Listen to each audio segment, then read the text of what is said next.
سیرت عباس کی طرف ہم رخ کرتے ہیں، سب سے پہلے خاندانی پس منظر. دیکھیں یہ ایک فطری بات ہے کہ انسان سے پہلے انسان کا خاندان ہوا کرتا ہے اور انسان اپنے خاندان سے پہچانا جاتا ہے. گو کہ استثناءات ہر جگہ ہوتے ہیں، ایکسیپشنز آر آلویز دیئر، لیکن بہرحال انسان کی شخصیت پر اس کے خاندان کی چھاپ ہوتی ہے. اسی لیے مولا امیر المومنین ایک درود پڑھ دے محمد علیہ محمد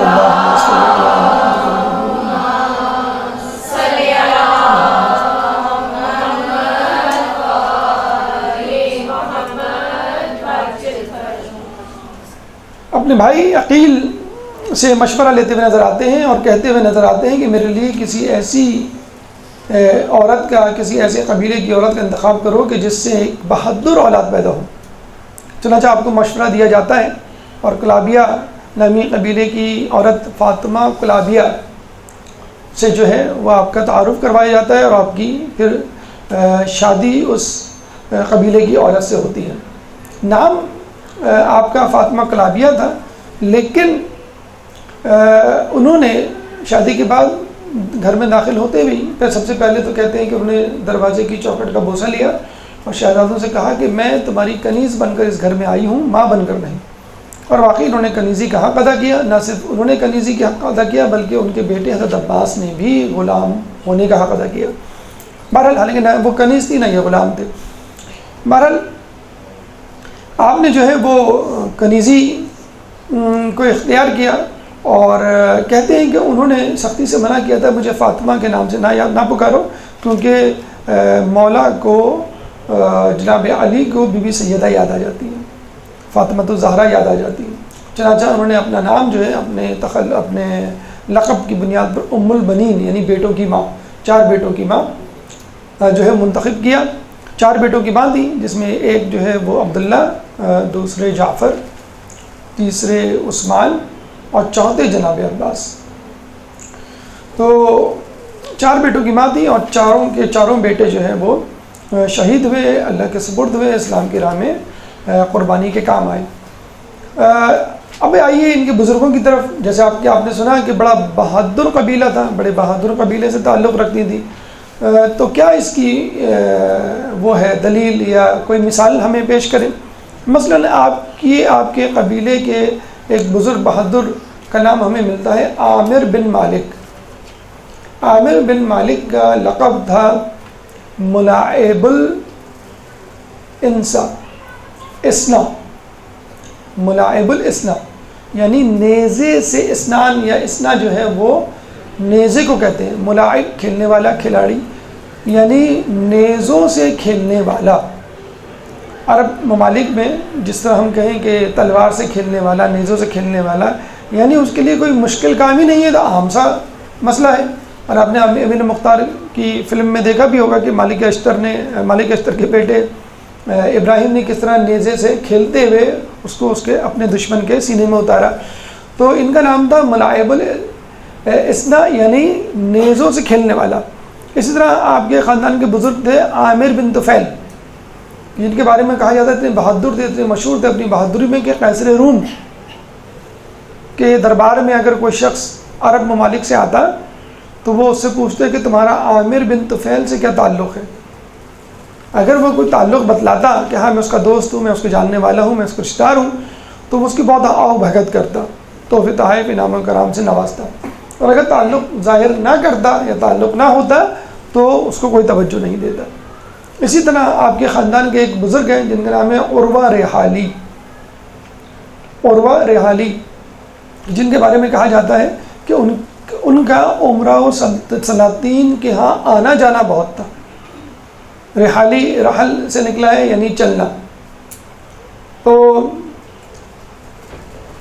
ان کے بزرگ نہ صرف مشہور تھے، نہ صرف یہ کہ بہادری میں اپنا ثانی نہیں رکھتے تھے، بلکہ خود عمرہ و سلاطین بھی اس کے معترف تھے. تو ہم یہ کہہ سکتے ہیں کہ بنو ہاشم کے بعد اگر کوئی قبیلہ بہادری میں مشہور تھا تو کلابیہ قبیلہ تھا.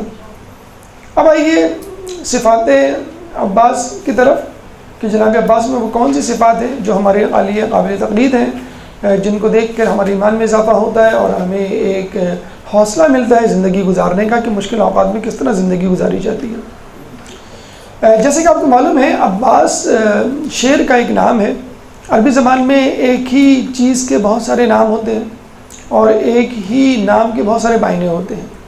تو اسی طرح شعر کے بہت سارے معنی ہیں.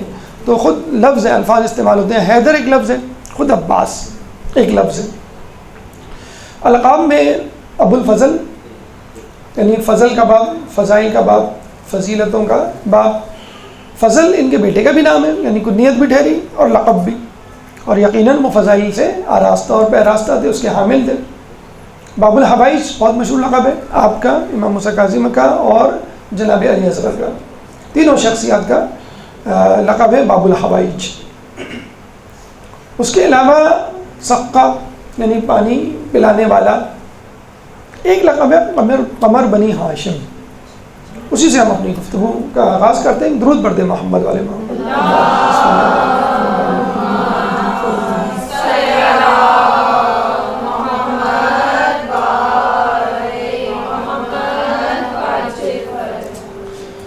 دیکھیے عربی زبان میں بلکہ اردو زبان میں بھی چاند کو خوبصورتی کا استعارہ سمجھا جاتا ہے، سمبل آف بیوٹی.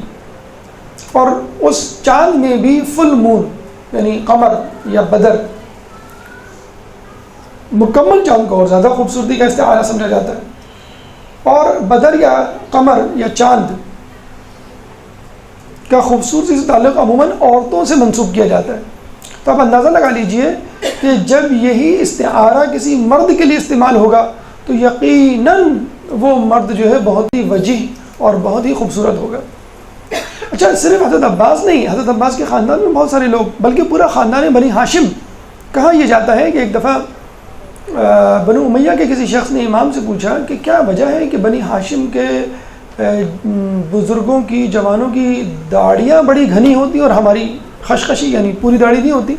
امام نے کہا کہ تم لوگ شجر خبیثہ سے تعلق رکھتے ہو جس میں جھاڑیاں ہوتی ہیں. یعنی جو شجر خبیثہ ہوتا ہے، قرآن میں بھی شجر خبیثہ، شجر طیبہ کا ذکر ہے. شجر طیبہ یعنی معصومین اور اہل بیت کے خاندان کو کہا گیا ہے. شجر خبیثہ بنو امیہ کے خاندان کو کہا گیا ایک تفسیر کے مطابق. تو بنی ہاشم کا خاندان پہلے ہی سے بہت زیادہ خوبصورت وجیح نوجوانوں کا خاندان کہلاتا تھا. مثلا ہم عبد المناف کی بات کرتے ہیں، وہ کہلاتے تھے قمر بطحہ. بطحہ مکے کا ایک نام ہے. قمر بطحہ یعنی مکے کا چاند، اتنے خوبصورت تھے عبد المناف. اس کے بعد خود حضرت عبداللہ رسول اللہ کے والد، ان کو کہا جاتا تھا قمر حرم یعنی بیت اللہ کا چاند. وہ بھی اپنی خوبصورتی میں لاسانی تھے. خود جناب سیدہ نے رسول اللہ کو قمر لیل جو ہے کئی جگہوں پہ پکارا ہے. اس کے علاوہ حضرت علی کے لیے قرآن میں والشمس والضحاها والقمر اذا تلاها، یہ رسول اللہ کو شمس اور علی کو قمر کہا گیا ہے کہ جب چاند اس کے پیچھے پیچھے آ جائے.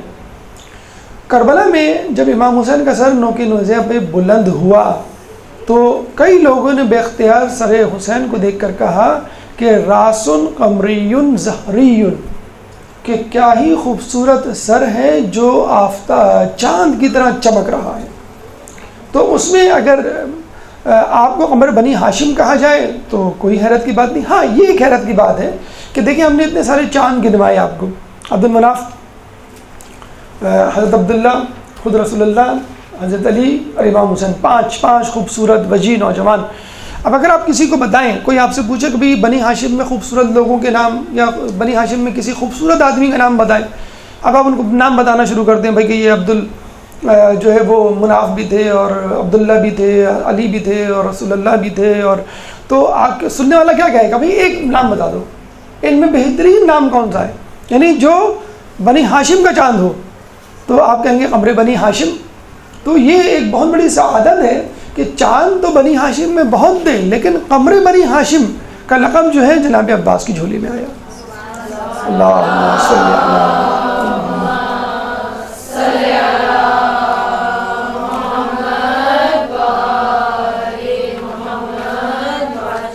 اسے آج کل ایک لفظ استعمال ہوتا ہے نا، جیسے مسٹر ورلڈ. مسٹر ورلڈ کا مطلب ہوتا ہے کہ طاقتور ترین یا خوبصورت ترین دنیا کا انسان. تو قمر بنی ہاشم یعنی بنی ہاشم کا خوبصورت ترین فرد. لیکن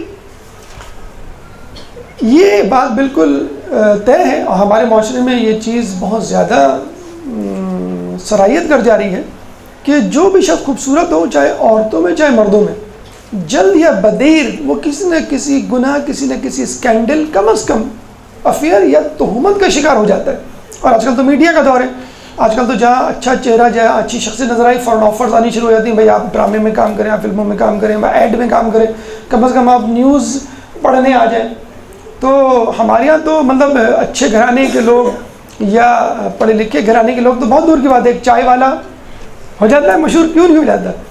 تو اس کی تصویر جو ہے آ جاتی ہے، اور پھر وہ اس کو ڈراموں، فلموں اور ایڈ میں تو پتہ چلتا ہے کہ وہ جو ہے اسکینڈلائز ہو گیا، اور پتہ نہیں کیا کہ پھر اس کے ماں باپ نے باقاعدہ اس کو خط لکھ کے برا بھلا کہا، فون کر کے برا بھلا کہا کہ تم کن چکر میں پڑ گئے، ہم نے کراچی تمہیں کس لیے بھیجا تھا، اور تم کو کیا ہو گیا، تم کیا لڑکیوں کے ساتھ، عورتوں کے ساتھ گھوم پھر رہے ہو، ان کے ساتھ ڈانس کر رہے ہو۔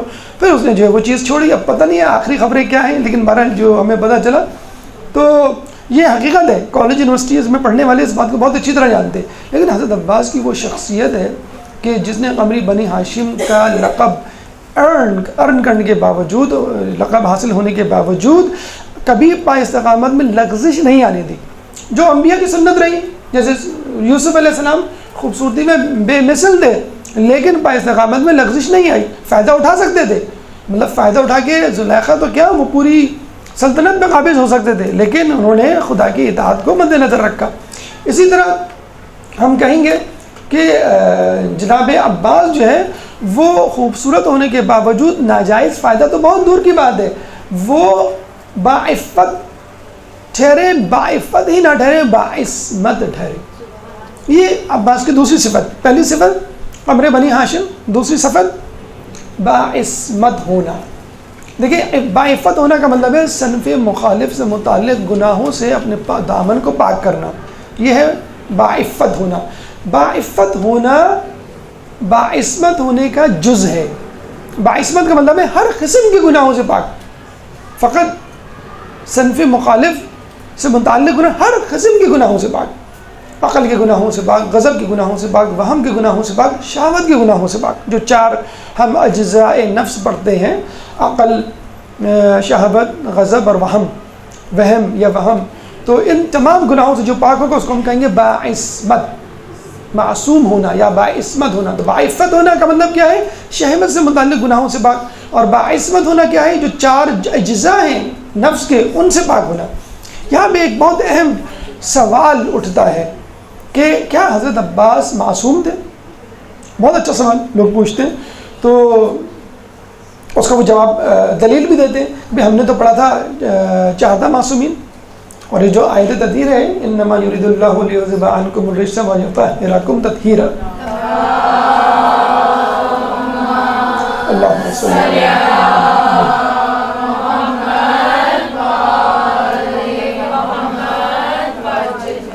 تو اس میں حضرت عباس شامل ہیں۔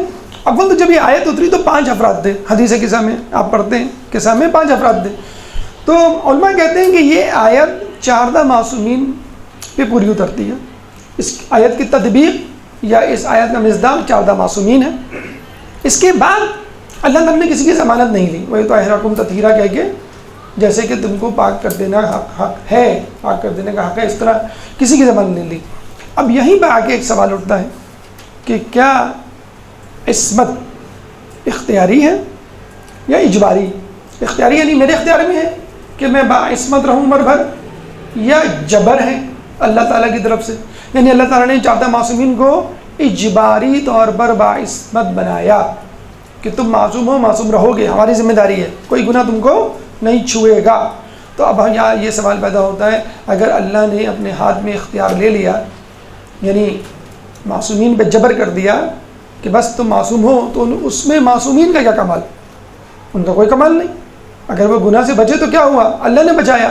نہیں۔ علماء فرماتے ہیں کہ اللہ نے ذمہ داری تو لی، لیکن اللہ نے ذمہ داری اس بنیاد پر لی کہ وہ خود بھی بچیں گے۔ جیسے ایک ٹیچر ہے، وہ کہتا ہے تمہارا یہ گریڈ آئے گا، یہ میری ذمہ داری ہے، تو اس کا مطلب کیا ہوا؟ بچہ بالکل نہ پڑھے، بچہ ایگزام میں کچھ بھی نہ لکھ کے آئے، ایک گریڈ آ جائے گا؟ نہیں۔ اس کا مطلب کیا ہوا؟ اگر ٹائٹل دیا گیا معصوم کا، طہارت کا، تو معصومین نے اس طہارت کو نبھایا اور اختیار رکھنے کے باوجود گناہوں کو نہیں کیا، سر انجام نہیں دیا، تو عصمت اختیاری ہے۔ اللہ نے بتلا دیا کہ یہ معصومین ہیں. ٹھیک ہے. اب یہاں پہ ایک اور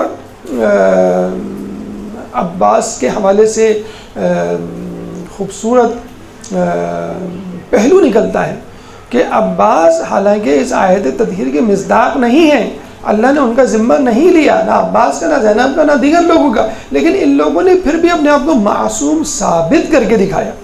کتنی بڑی بات ہے کہ کوئی مجبوری نہیں تھی، اللہ نے کہا نہیں تھا، لیکن انہیں پھر بھی، کیونکہ ماحول ایسا تھا. جب ماں باپ بہن بھائی آس پاس میں ماحول جو ہے وہ معصومین کا ملے تو بچہ خود کیوں نہیں معصوم بن کر دکھائے. اس کا مطلب کیا ہوا کہ اللہ ایک طرح سے ہمیں بھی حوصلہ دے رہا ہے کہ دیکھو جو معصوم نہ بھی ہو وہ بھی اپنے آپ کو معصوم کر کے ثابت کر کے دکھا سکتا ہے، تو تم بھی تھوڑی سی ہمت کر لو. اگر معصوم کے درجے پہ نہ بھی پہنچے تو ان سے قریب ترین تو ہو جاؤ گے. 50%، 60%، 70%، جتنا بھی تم معصومیت کو حاصل کر سکتے ہو معصومیت کو حاصل کرنے کی کوشش کرو. تو تھیوریٹیکلی تو ہر انسان معصوم بن سکتا ہے، وہ الگ بات ہے پریکٹیکلی چند ہی لوگوں نے ثابت کیا، چند ہی لوگوں نے. تھیوریٹیکلی ہر کوئی معصوم بن سکتا ہے لیکن پریکٹیکلی ممکن نہیں ہے، اور چند ہی لوگوں نے اس کو ثابت کیا. تو حضرت عباس آیت تطہیر کے مصداق نہیں تھے لیکن پھر بھی انہوں نے جو ہے اپنی معصومیت کو ثابت کیا. اب آئیے ہماری تیسری گفتگو میں تیسرا جو وہ ہے پہلو یا تیسری صفت عباس. ایک تو صفت ہم نے کہا قمر بنی ہاشم، ایک ہم نے کہا عصمت، ایک تیسرا جو ان کا جو وہ ہے خوبصورت کمال وہ ہے علم. اچھا علم کی جب اگر ہم قمر بنی ہاشم کہیں تو چلے ٹھیک ہے، خوبصورت تھے، اسمارٹ تھے. اگر ہم عصمت کہیں ٹھیک ہے، گناہ ہوتے ہوئے ہم نے نہیں دیکھا. علم کے حوالے سے بات کریں تو علمی حوالے سے بہت زیادہ واقعات ہمارے سامنے نہیں آتے. تو ہم جیسے جاہل افراد یہی کہتے تھے کہ بھئی شاید وہ بہت بڑے عالم نہیں تھے. ایک استاد، ایک عالم دین اپنے طلباء کے سامنے درس دے رہے تھے تو کہنے لگے کہ عباس کا شجیع ہونا، ضرورت مند ہونا تو ثابت ہے لیکن عالم ہونا، فقیہ ہونا ثابت نہیں ہے. تو میرے نزدیک وہ بہت بڑے عالم یا فقیہ نہیں تھے. یہ کہہ کے وہ چلے گئے. رات کو سوئے تو خواب میں حضرت عباس آئے اور کہنے لگے کہ مجھے تم سے ایک مسئلہ پوچھنا ہے. فقیہ نے کہا پوچھیے. مسئلہ پوچھا تو انہوں نے کہا یہ تو بہت ہی مشکل مسئلہ ہے، میں اس کا جواب نہیں دے سکتا. کہ لیے تم تو بہت بڑے فقیہ بنتے ہو کہ میں بہت بڑا عالم ہوں. تم جیسے لوگ ان تمام روایتوں کو پڑھ کر عالم بن سکتے ہیں کہ جو روایتیں معتبر اور غیر معتبر راویوں سے تمہارے تک پہنچی، اور میں جس نے حضرت علی کے زانوں پہ بیٹھ کر علم حاصل کیا بغیر کسی راوی کے بیچ میں، تو کیا میں عالم اور فقیہ نہیں؟ تو یہ سن کر جو ہے وہ عالم دین شرمندہ ہو گیا. رسول امیر المومنین کے بارے میں کہا جاتا ہے کہ وہ ایک زانوں پہ بی بی زینب صغریٰ اور ایک زانوں پہ حضرت عباس کو بٹھا کر جو ہے پڑھاتے تھے. ایک دفعہ انہوں نے کہا کہ بیٹا کہو ایک، انہوں نے کہا واحد، ان کا کہو دو. دو کے لیے جو ان کی زبان نہ کھلی. تو علی نے کہا کہ بیٹا دو کیوں نہیں کہتے؟ کہنے لگے جس زبان سے میں نے ایک کہہ دیا اس زبان سے میں دو کیسے کہہ سکتا ہوں. یہ تھی معرفت. امام فرماتے ہیں کہ ان العباس ابن علی ذق العلم ذق، کہ بے شک حضرت عباس کو علم اس طرح دیا گیا ہے کہ جیسے ایک پرندہ ایک پرندے کو غذا دیتا ہے. آپ نے دیکھا نا ایک چڑیا اپنے بچے کو چونچ در چونچ، ایک چونچ سے دوسری چونچ تک غذا پہنچتی ہے بغیر کسی راوی، بغیر کسی پیالے. ہم تو چمچے میں پھر بھی پلاتے ہیں، ماں چمچے میں، بوتل میں، پیالے میں، وہ تو چونچ سے چونچ تک جاتا ہے، بیچ میں کوئی واسطہ نہیں ہوتا. تو پولوشن کا، کنٹامینیشن کا کوئی امکان ہی نہیں ہے کہ آپ امیر المومنین کسی سے کہیں اور وہ جو ہے حضرت عباس سے کہیں. کوئی راوی نہیں. جتنے زیادہ راوی ہوں گے علم اتنا ہی مشتبہ ہوگا. کیوں آج مسلمان 73 فرقوں میں بٹے ہوئے؟ علم کے مشتبہ ہونے سے. رسول اللہ کے زمانے میں ایک اسلام تھا، اس کے بعد 2، پھر 4، پھر 73 اسلام آپ کے سامنے آ گئے، کیونکہ راوی بیچ میں آ گئے بہت سارے غیر مصدقہ یا کاذب راوی. تو حضرت عباس کا علم یقیناً اپنی مثال آپ تھا. اب یہ بات الگ ہے کہ موقع نہیں ملا. مثلا ایک طالب علم ہے، وہ 10 کتابوں کو پڑھ کر آتا ہے اور آپ اس سے وائوہ لیتے ہیں، سوال جواب کا سلسلہ ہوتا ہے، اور آپ سے پہلی کتاب پوچھتے ہیں. پہلی کتاب میں وقت پورا ہو جاتا ہے، فرض کر لیجئے ایگزام کا 10 منٹ 15 منٹ جتنے بھی آپ ڈیڈیکیٹ کرتے ہیں. پھر آپ کہتے ہیں کہ بھائی تم نے ایک ہی کتاب پڑھی. وہ بچہ کیا کہے گا؟ سر آپ نے مجھ سے صرف ایک ہی کتاب پوچھی، آپ نے مجھ سے پوچھا ہی کیا؟ اگر پوچھتے تو میں بتلاتا. تو حضرت عباس کو موقع ہی نہیں ملا. ابھی آئے گا تذکرہ، علم کیا بہت ساری باتوں کا موقع نہیں ملا. اگر کسی امام کو، کسی معصوم کو یا کسی بڑی شخصیت کو جو کسی خوبی کا حامل ہو، اس خوبی کے مظاہرے کا موقع نہ ملے تو کیا اس کا مطلب یہ ہے کہ وہ خوبی سے آ رہی ہے؟ جی نہیں، خوبی موجود ہے لیکن مظاہرے کا موقع نہیں ملا. یہاں پہ ہماری تیسری بات یا تیسری صفت عباس، چوتھی صفت عباس کا ہم تذکرہ کریں گے، اور وہ ہے سقایت، یعنی پانی پلانا. پہلی خوبی قبر بنی ہاشم، خوبصورتی، وجاہت. دوسری ان کی خوبی عفت، یعنی عفت نہیں، عصمت. نمبر 3 علم، ٹھیک ہے. اور نمبر 4 سقایت. یہ ایک بہت دلچسپ موضوع ہے، اور غالباً حضرت عباس کے علاوہ کوئی بھی اتنا پانی پلانے والا مشہور نہیں ہوا. ساقی کوثر ہے امیر المومنین، لیکن جو نسبت پانی پلانے کی یا سیراب کرنے کی حضرت عباس سے دی جاتی ہے وہ بہت کم لوگوں کو. سب سے پہلے تو یہ بات ذہن میں رکھ لیجئے کہ پانی پلانے کو ہم نے بہت انڈر ایسٹیمیٹ کیا ہوا ہے، بہت چھوٹا کام سمجھا ہوا ہے. یعنی ہم سے کہا جائے کسی بڑے کام کا تو ہم کر لیں گے، لیکن پانی پلانے کا کہا جائے تو ہم اس کو چھوٹا کام سمجھتے ہیں. مثلا کسی کو کہا جائے کہ بھائی سبیل پہ کھڑے ہو جاؤ، نہیں، ہمیں سبیل پہ نہیں کھڑا ہونا، کوئی بڑا کام دیا جائے. یا کسی کو کہا جائے بھائی مہمانوں کو پانی پلاؤ، تو کوئی چھوٹا کام، یہ تو چھوٹا کام ہے، کوئی بڑا کام دیجیے ان کو. تو آپ دیکھیے ابھی اندازہ ہو جائے گا آپ کو کہ پانی پلانا خود کتنا بڑا کام ہے. سب سے پہلے اگر پانی پلانے کی اہمیت کو جاننا ہے تو خود پانی کی اہمیت کو جانیے کہ کیا پانی اہم ہے. مطلب میں آپ کو ایک چیز دیتا ہوں تو پہلے اگر اس چیز کی اہمیت ہوگی تو اس کا دینا بھی اہم ہوگا. یعنی اگر آپ سونا صدقہ کرتے ہیں تو اس کا مطلب ہے سونے کی اہمیت ہے، جبھی تو اس کو صدقہ کرنے کا ثواب ہے بہت زیادہ. جتنی زیادہ قیمتی چیز ہوگی اتنا ہی زیادہ اس چیز کو دینے کا ثواب بھی ہوگا اللہ کی راہ میں یا دوسروں کو دینے کے حوالے سے. پانی کی کیا اہمیت ہے؟ شاید اس وجہ سے پانی کی کوئی اہمیت لوگ نہیں گردانتے کہ فری آف کاسٹ ہے.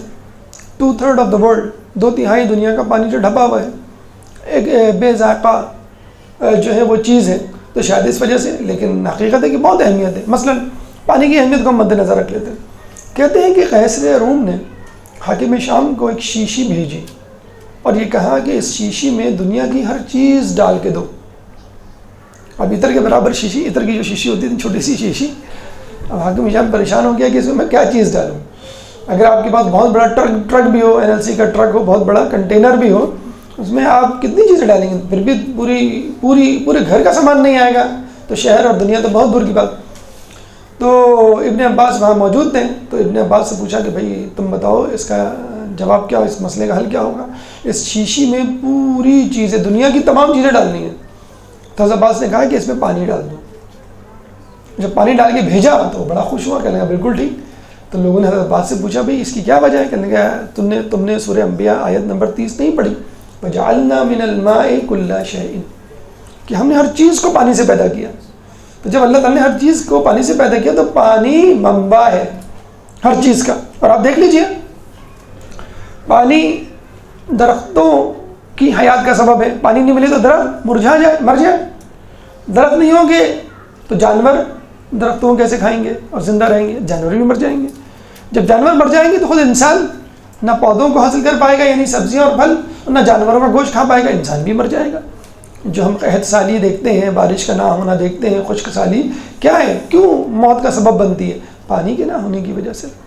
تو بس پانی جو ہے وہ تمام اشیاء کا جو ہے وہ منبع ماخذ ہے. ہم کیوں مریخ میں سائنسدان جو ہے وہ پانی تلاش کر رہے ہیں کہ پانی مل گیا تو سمجھ لو حیات مل گئی. اس کا مطلب پانی جو ہے وہ حیات کا سرچشمہ ہے. پھر اچھا، لوگوں نے جب یہ سوال سنا جواب، تو حضرت عباس کے اس جواب سے بڑے متاثر ہوئے اور متاثر ہو کے کہنے لگے کہ آپ کے علم اور علی کے علم میں کیا فرق ہے؟ یعنی جنہوں نے علی کا علم دیکھا ہی نہ ہو، علی سے استفادہ ہی نہ کیا ہو، تو وہ علی کے ایک شاگرد کو ہی بہت بڑی چیز سمجھے گا کہ بھئی آپ کے علم کا کیا کہنا، تو کیا علی کا علم آپ ہی کے برابر ہے؟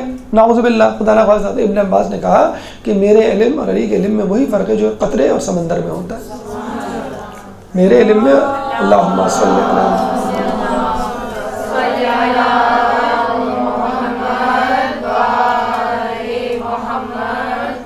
جو ایک پانی جو قطرے میں اور سمندر میں ہوتا ہے. اب آپ اندازہ کر لیجئے کہ لوگ قطرے سے تو استفادہ کر رہے ہیں اور سمندر سے سویزن، سمندر سے دشمنی. اگر لوگ سمندر سے استفادہ کر لیتے تو کہاں پہنچ جاتے؟ قطرے سے استفادہ کرنے پر کیسے روم سے جان چھٹ گئی، ورنہ وہ جان کو آ جاتا کہ تم کیسے مسلمان ہو، تم لوگوں کو اس سوال کا جواب نہیں پتہ. تو یہ تھا ابن عباس کا جواب. اور جب بات چلی پانی کی اور حضرت علی کی، تو کسی نے حضرت علی نے سوال کیا کہ مولا یہ بتائیے کہ پانی میں کس چیز کا مزہ ہے؟ ہر چیز کا ایک مزہ ہوتا ہے نا، ٹیسٹ ہوتا ہے، کڑوا ہوگا، میٹھا ہوگا، تیکھا ہوگا، نمکین ہوگا. تو پانی میں کس چیز کا مزہ ہے؟ اچھا آپ یہ پڑھ چکے ہیں، سائنس بھی کہتی ہے، تمام لوگ اس بات پہ متفق ہے، سائنس وہ پانی جو ہے بے مزہ ہوتا ہے. نجاست کے چیپٹر میں آپ پڑھتے ہیں نا، جب تک اس کا رنگ بو ذائقہ تبدیل نہ ہو جائے. تو ذائقہ کا مطلب ہے کہ اس کو ذائقہ نہیں ہوتا ہے، رنگ نہیں ہوتا ہے، بو نہیں ہوتی ہے. اگر اس میں کوئی چیز آ جائے تو اس چیز کی ہوگی جو اس میں ملائی گئی ہے. کافور مثلا بیری کے پتے یا جو بھی چیز نجاست، طہارت، جو بھی چیز بری چیز اس میں گری ہو، ملائی گئی ہو. تو مولانا سب سے پہلے تو یہ کہا کہ تو نے یہ سوال الجھنے کے لیے پوچھا ہے یا سلجھنے کے لیے؟ کچھ لوگ سوال ٹیسٹ کرنے کے لیے بھی پوچھتے ہیں، الجھنے کے لیے بھی پوچھتے ہیں. تو بیچارہ لاجواب ہو گیا. پھر مولانا نے اس کو جواب دیا، یعنی کہ ٹال دیا. ہمیں جواب نہیں آیا تو ہم کہتے ہیں ہم یہی جواب دیں گے نا کہ تم جو ہے ٹائم پاس کرو، چلو جا کے دوسرے کمرے میں بیٹھ کے پڑھو، شاباش. تو مولانا نے کہا کہ پانی میں حیات کا مزہ ہے. حیات، اللہم صلی علی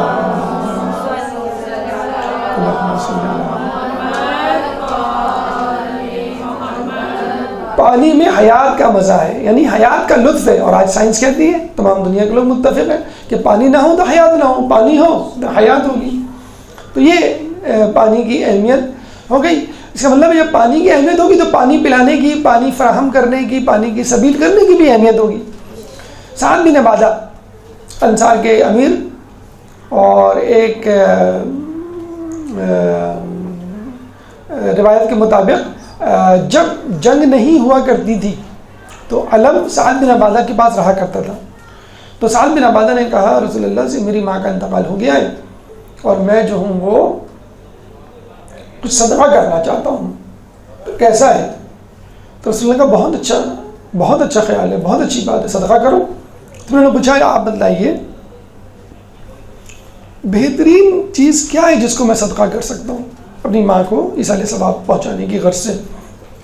تو آپ نے کہا سیرابی، لوگوں کو سیراب کرنا، لوگوں کی پیاس بجھانا. ایک اور روایت میں پوچھا مولا سے کہ رسول اللہ سے پوچھا گیا کہ بہترین چیز کیا ہے؟ تو آپ نے کہا بہترین عمل. تو رسول اللہ نے کہا کہ تشنہ جگر کو سیراب کرنا بہترین عمل ہے، چاہے جانور ہی کیوں نہ ہو. ہم جانور کے پانی پلانے کو تھوڑا سا انڈر اسٹیمیٹ کرتے ہیں، انسانوں کو پھر بھی پلا دیا. چاہے جانور ہی کیوں نہ ہو اس کا انڈر اسٹیمیٹ نہ کیجیے. جناب عباس نے حر کی فوج نہیں بلکہ حر کی فوج کے جانوروں تک کو پانی پلایا. اور اللہ فرماتا ہے سورہ فرقان آیت نمبر 47 میں کہ وَأَنزَلْنَا مِنَ السَّمَاءِ مَاءً طَهُورًا، کہ ہم نے آسمان سے پاک پانی نازل کیا. تو یہی کہتا ہے کہ ہم نے اس پانی کو نازل کیا تاکہ انسان سیراب ہو، تاکہ جانور سیراب ہو.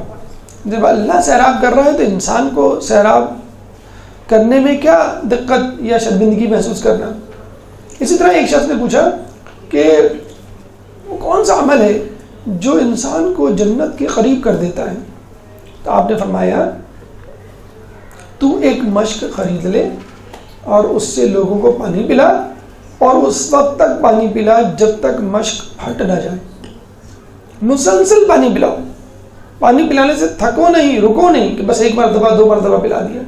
اور ایک جگہ ایک اور بڑی دلچسپ حدیث کہ اگر پانی میسر ہو تو پانی پلانا کسی غلام کو آزاد کرنے کے برابر ہے، اور اگر پانی میسر نہ ہو اور پھر پانی پلایا جائے تو کسی مردہ کو زندہ کرنے کے برابر ہے. کتنا بڑا جس کہتے ہیں اجر و ثواب ہے. ہمارے یہاں عموماً اس کو چھوٹا سمجھا جاتا ہے. دیکھیں ایک بڑا اچھا، میں ابھی پڑھ رہا تھا ایک میسیج آیا کہ گرمیوں کا موسم شروع ہو گیا ہے شدت گرمی سے لو لگ سکتی ہے، شدت گرمی سے ڈیہائیڈریشن ہو سکتی ہے، یہ فلاں فلاں چیزیں ہو سکتی ہیں، تو آپ احتیاطی تدابیر کریں، خوب پانی پئیں، پانی پی کے گھر سے نکلیں اور لوگوں کو بھی پانی پلائیں۔ جگہ جگہ اپنے اسٹالس بھی دیکھے ہوں گے کولر وغیرہ کے لگ جاتے ہیں۔ ایک تو بڑی اچھی بات کی کہ آپ اپنے گھر کے صحن میں یا ٹیرس میں یا بالکنی میں ایک ٹرے یا تھال رکھ دیں، پلیٹ رکھ دیں جس میں پانی ہو، تاکہ پرندے جو پیاسے اڑ رہے ہیں گھوم رہے ہیں، ان کے لیے تو کوئی بھی پانی نہیں رکھے گا نا، ہم انسانوں کے لیے پھر بھی توجہ کر لیتے ہیں، لیکن پرندوں کے لیے اگر پالے ہوئے ہوں تو الگ بات ہے، لیکن اڑتے ہوئے پنچھی آسمانوں کی سیر کرتے ہوئے ان کو کون پوچھے گا؟ تو تاکہ وہ پرندے جو گرمی سے بے حال ہوں وہ آپ کے ٹیرس، آپ کی چھت، آپ کی بالکنی میں آ کے پانی پی لیں، یہ بھی ثواب ہے، کیونکہ خود حدیث کہہ رہی ہے چاہے جانور ہی کیوں نہ ہو اس کو پانی پلائیں۔ خود گھر میں بچوں کو اس بات کی ٹریننگ دیں، ضروری نہیں ہے کربلا ہو پھر آپ مشق بھریں، تلوار چلائیں، امام کا ظہور ہو، آپ نیزے سے جو ہے دشمن کے سینے کو جو ہے وہ چیر پھاڑیں، جو کام ابھی آپ کر سکتے ہیں کم از کم اس کو تو انجام دیں۔ کربلا میں کتنا اہم کام تھا لوگوں کو پانی پلانا، جو حضرت عباس نے اپنے ذمہ لیا۔ اگر آپ کربلا میں نہیں ہیں تو کوئی بات نہیں، فی الحال جن لوگوں کو پانی پلا سکتے ہیں، ضروری نہیں ہے کوئی تڑپے مرے اور مرنے کے قریب ہو اور پھر آپ اس کو پانی پلائیں۔ ابو امی کو آپ جب وہ کہیں پانی پلائیں، اور نہ بھی کہیں تو بھی آپ سمجھ جائیں۔ اگر کوئی شخص مثلا ہم دسترخوان پہ بیٹھتے ہیں تو بچوں کو یہ عادت ڈلوائیں کہ بیٹا پانی کا گلاس بھر کے رکھو، امی کو، ابو کو، بڑی بھائی کو، بڑی بہن کو، چھوٹے بھائی بہن کو، کوئی ایسا مذاکرہ نہیں ہے۔ ہم انتظار کر رہے ہوتے ہیں کہ بھائی، بلکہ دوسروں کے ہم خود پانی مانگ رہے ہوتے ہیں، امی ذرا پانی دے دیں، ابو ذرا پانی دے دیں، نہیں، بچوں کو ٹرین کریں کہ ماں اگر کھانا پکا رہی ہے تو بچے دسترخوان لگائیں، بچے پلیٹیں رکھیں، بچے جو ہے وہ پانی کا گلاس اور اس میں پانی بھر کے رکھیں۔ جو کام بچے کر سکتے ہیں ان سے ضرور کروائیں۔ ایک تو خود ٹیم ورک پیدا ہوگا، ایک تو خود یہ بھی معلوم ہوگا کہ ہماری امی جو 2 گھنٹے سے بریانی پکا رہی ہیں یا قورمہ بنا رہی ہیں یا کچن میں گئی ہوئی ہیں، ان کی کیا حالت ہوتی ہوگی کہ ہم فقط ایک جو ہے وہ کیبنٹ سے گلاس نکال کے کولر میں پانی رکھتے ہیں، تو اس میں ہمیں دقت اور زحمت محسوس ہوتی ہے۔ یا کولر بنانے میں یا فریج کی بوتلیں جو خالی ہو جاتی ہیں تو چیخ پکار مچ جاتی ہے کہ تم لوگ فریج کی ساری بوتلیں خالی کر دیتے ہو اور بھر کے نہیں رکھتے ہو، ساری بوتلیں باہر پڑی ہوئی ہیں۔ تو یہ سب کیا ہے؟ پانی پلانے کے جسے کہتے ہیں کہ ثواب کے بہانے ہیں، چھوٹی چھوٹی چیزیں جو ہم کر سکتے ہیں۔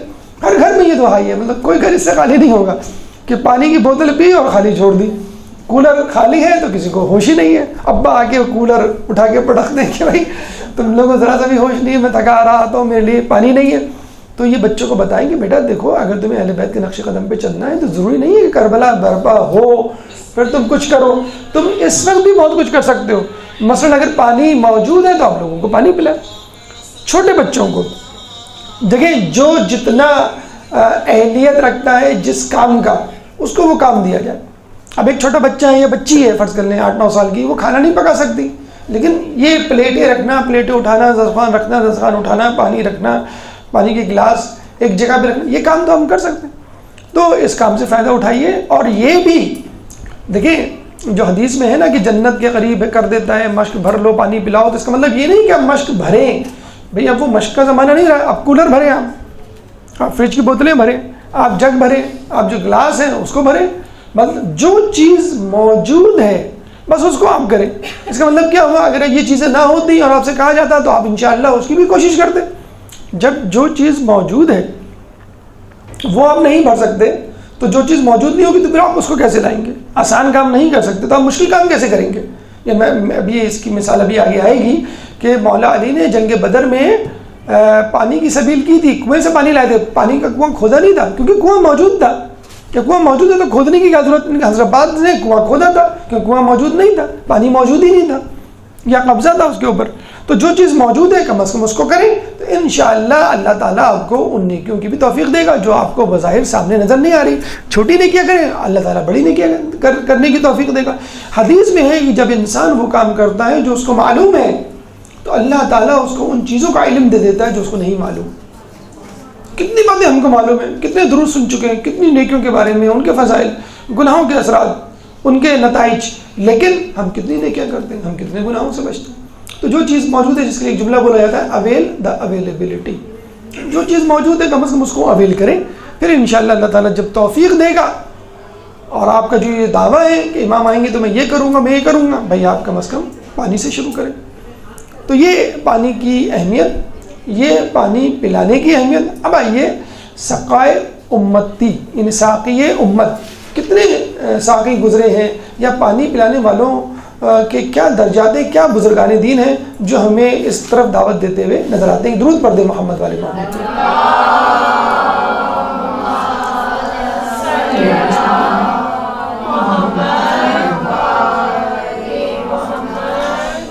دیکھیں سب سے پہلے اگر ہم بات کریں کہ پانی پلانے کی اہمیت کے حوالے سے، تو خدا خود ساقی ہے۔ وَأَنزَلْنَا مِنَ السَّمَاءِ مَاءً طَهُورًا، سورہ فرقان آیت نمبر 47، کہ اللہ تعالیٰ خود کہتا ہے کہ ہم نے پانی کو نازل کیا جس سے انسان پیتے ہیں، جانور پیتے ہیں، پودے سیراب ہوتے ہیں۔ اور اگر ہم پیچھے جائیں تو ہمیں ملے گا کہ جناب قصی پہلے بزرگ کہ جنہوں نے جو ہے وہ کنواں کھودنے کا کام شروع کیا، زمین سے پانی نکالنے کا کام شروع کیا، اور پانی درآمد کرنے کا کام کیا، کہ پانی موجود نہیں ہوتا تھا تو باہر سے کہیں سے پانی لے کر آتے تھے اور پھر لوگوں کو سیراب کیا کرتے تھے۔ پھر اس کے بعد عبد المطلب، انہوں نے تو بہت زیادہ کام کیا، بہت زیادہ مشہور ہوئے پانی پلانے والوں کے حوالے سے۔ حجاج اکرام جو آیا کرتے تھے ان کو پانی پلایا کرتے تھے، کنویں کھودا کرتے تھے، اور ان کے بارے میں تو یہ ملتا ہے کہ اتنا زیادہ ان کو شہرت مل گئی تھی کہ لوگ ان سے جلنے لگے تھے کہ ان کا نام بہت زیادہ ہے، کیونکہ لوگوں کو پانی پلاتے ہیں، لوگوں کی ضیافتیں کرتے ہیں۔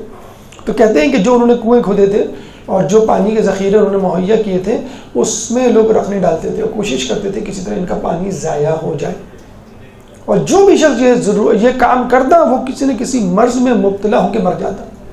آپ کے بارے میں ملتا ہے کہ آپ کنویں میں کشمشیں ڈال دیتے تھے تاکہ پانی میٹھا ہو جائے، لوگوں کو میٹھا۔ آج کل آ گیا ہے نا فلیورڈ واٹر، لیمن واٹر، امرود کا، سیب کا، کیلے کا، مختلف۔ دیکھیں وہی حضرت عبد المطلب کی سنت تھی جو آج کل جو ہے دبئی اور کراچی کے سٹورز میں آپ کو ملتا ہے، فلیورڈ یا وٹامن والا واٹر جو ہے پانی آ گیا ہے، گلاب کی خوشبو والا پانی آ گیا ہے، وغیرہ وغیرہ۔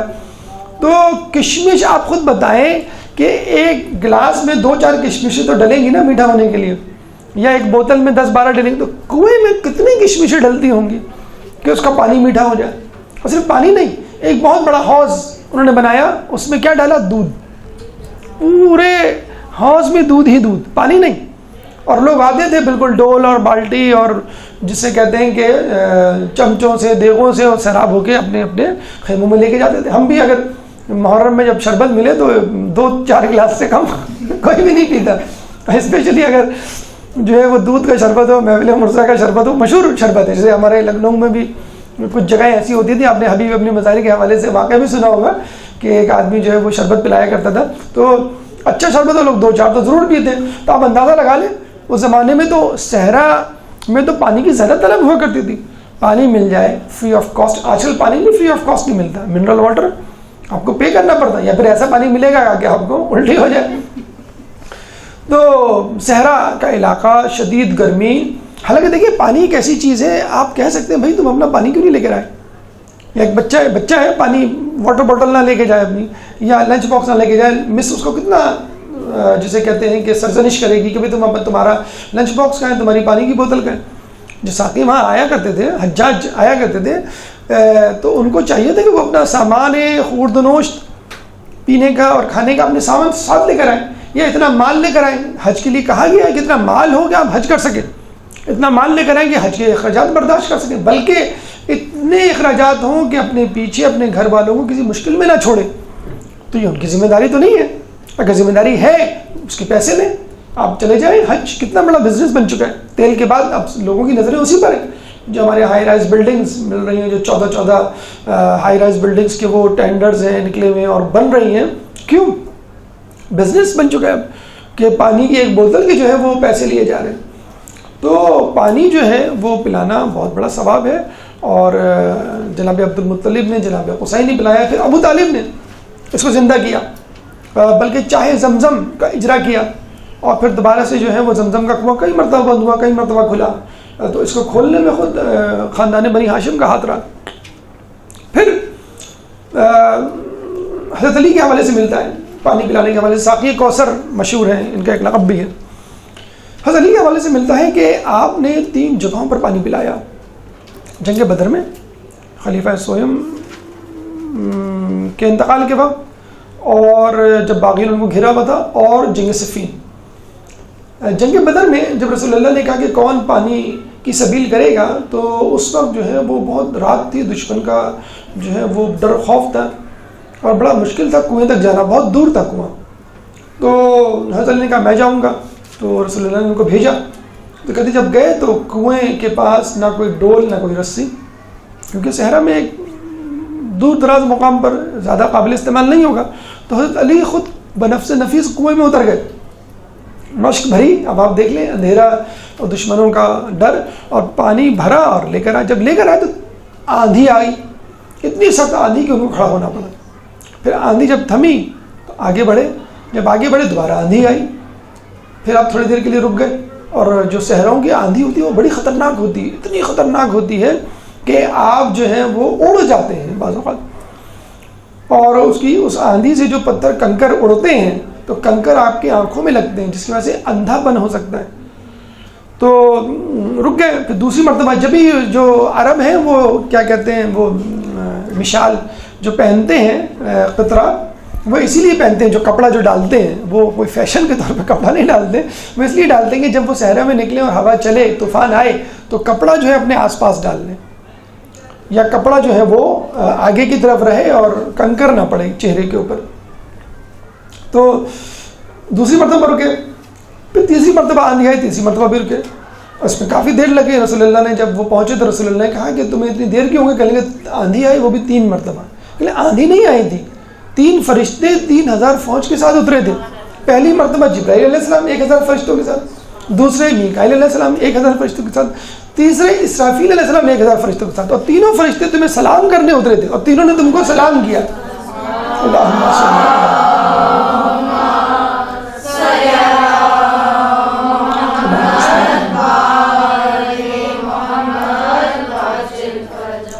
ایک یہ موقع تھا کہ مولا علی نے جو ہے پانی کی سبیل کی۔ دوسری مرتبہ خلیفہ سویم کے دور میں جب باغیوں نے خلیفہ سویم کو گھیر لیا تھا، دانا پانی بند کر دیا تھا، تو آپ نے حسن حسین کو کہا، ان کی ڈیوٹی لگا کہ تم ان کو پانی پہنچاؤ۔ کیسے پانی پہنچاتے تھے؟ اندر تو جا نہیں سکتے تھے، باغیوں کا گھیرا تھا۔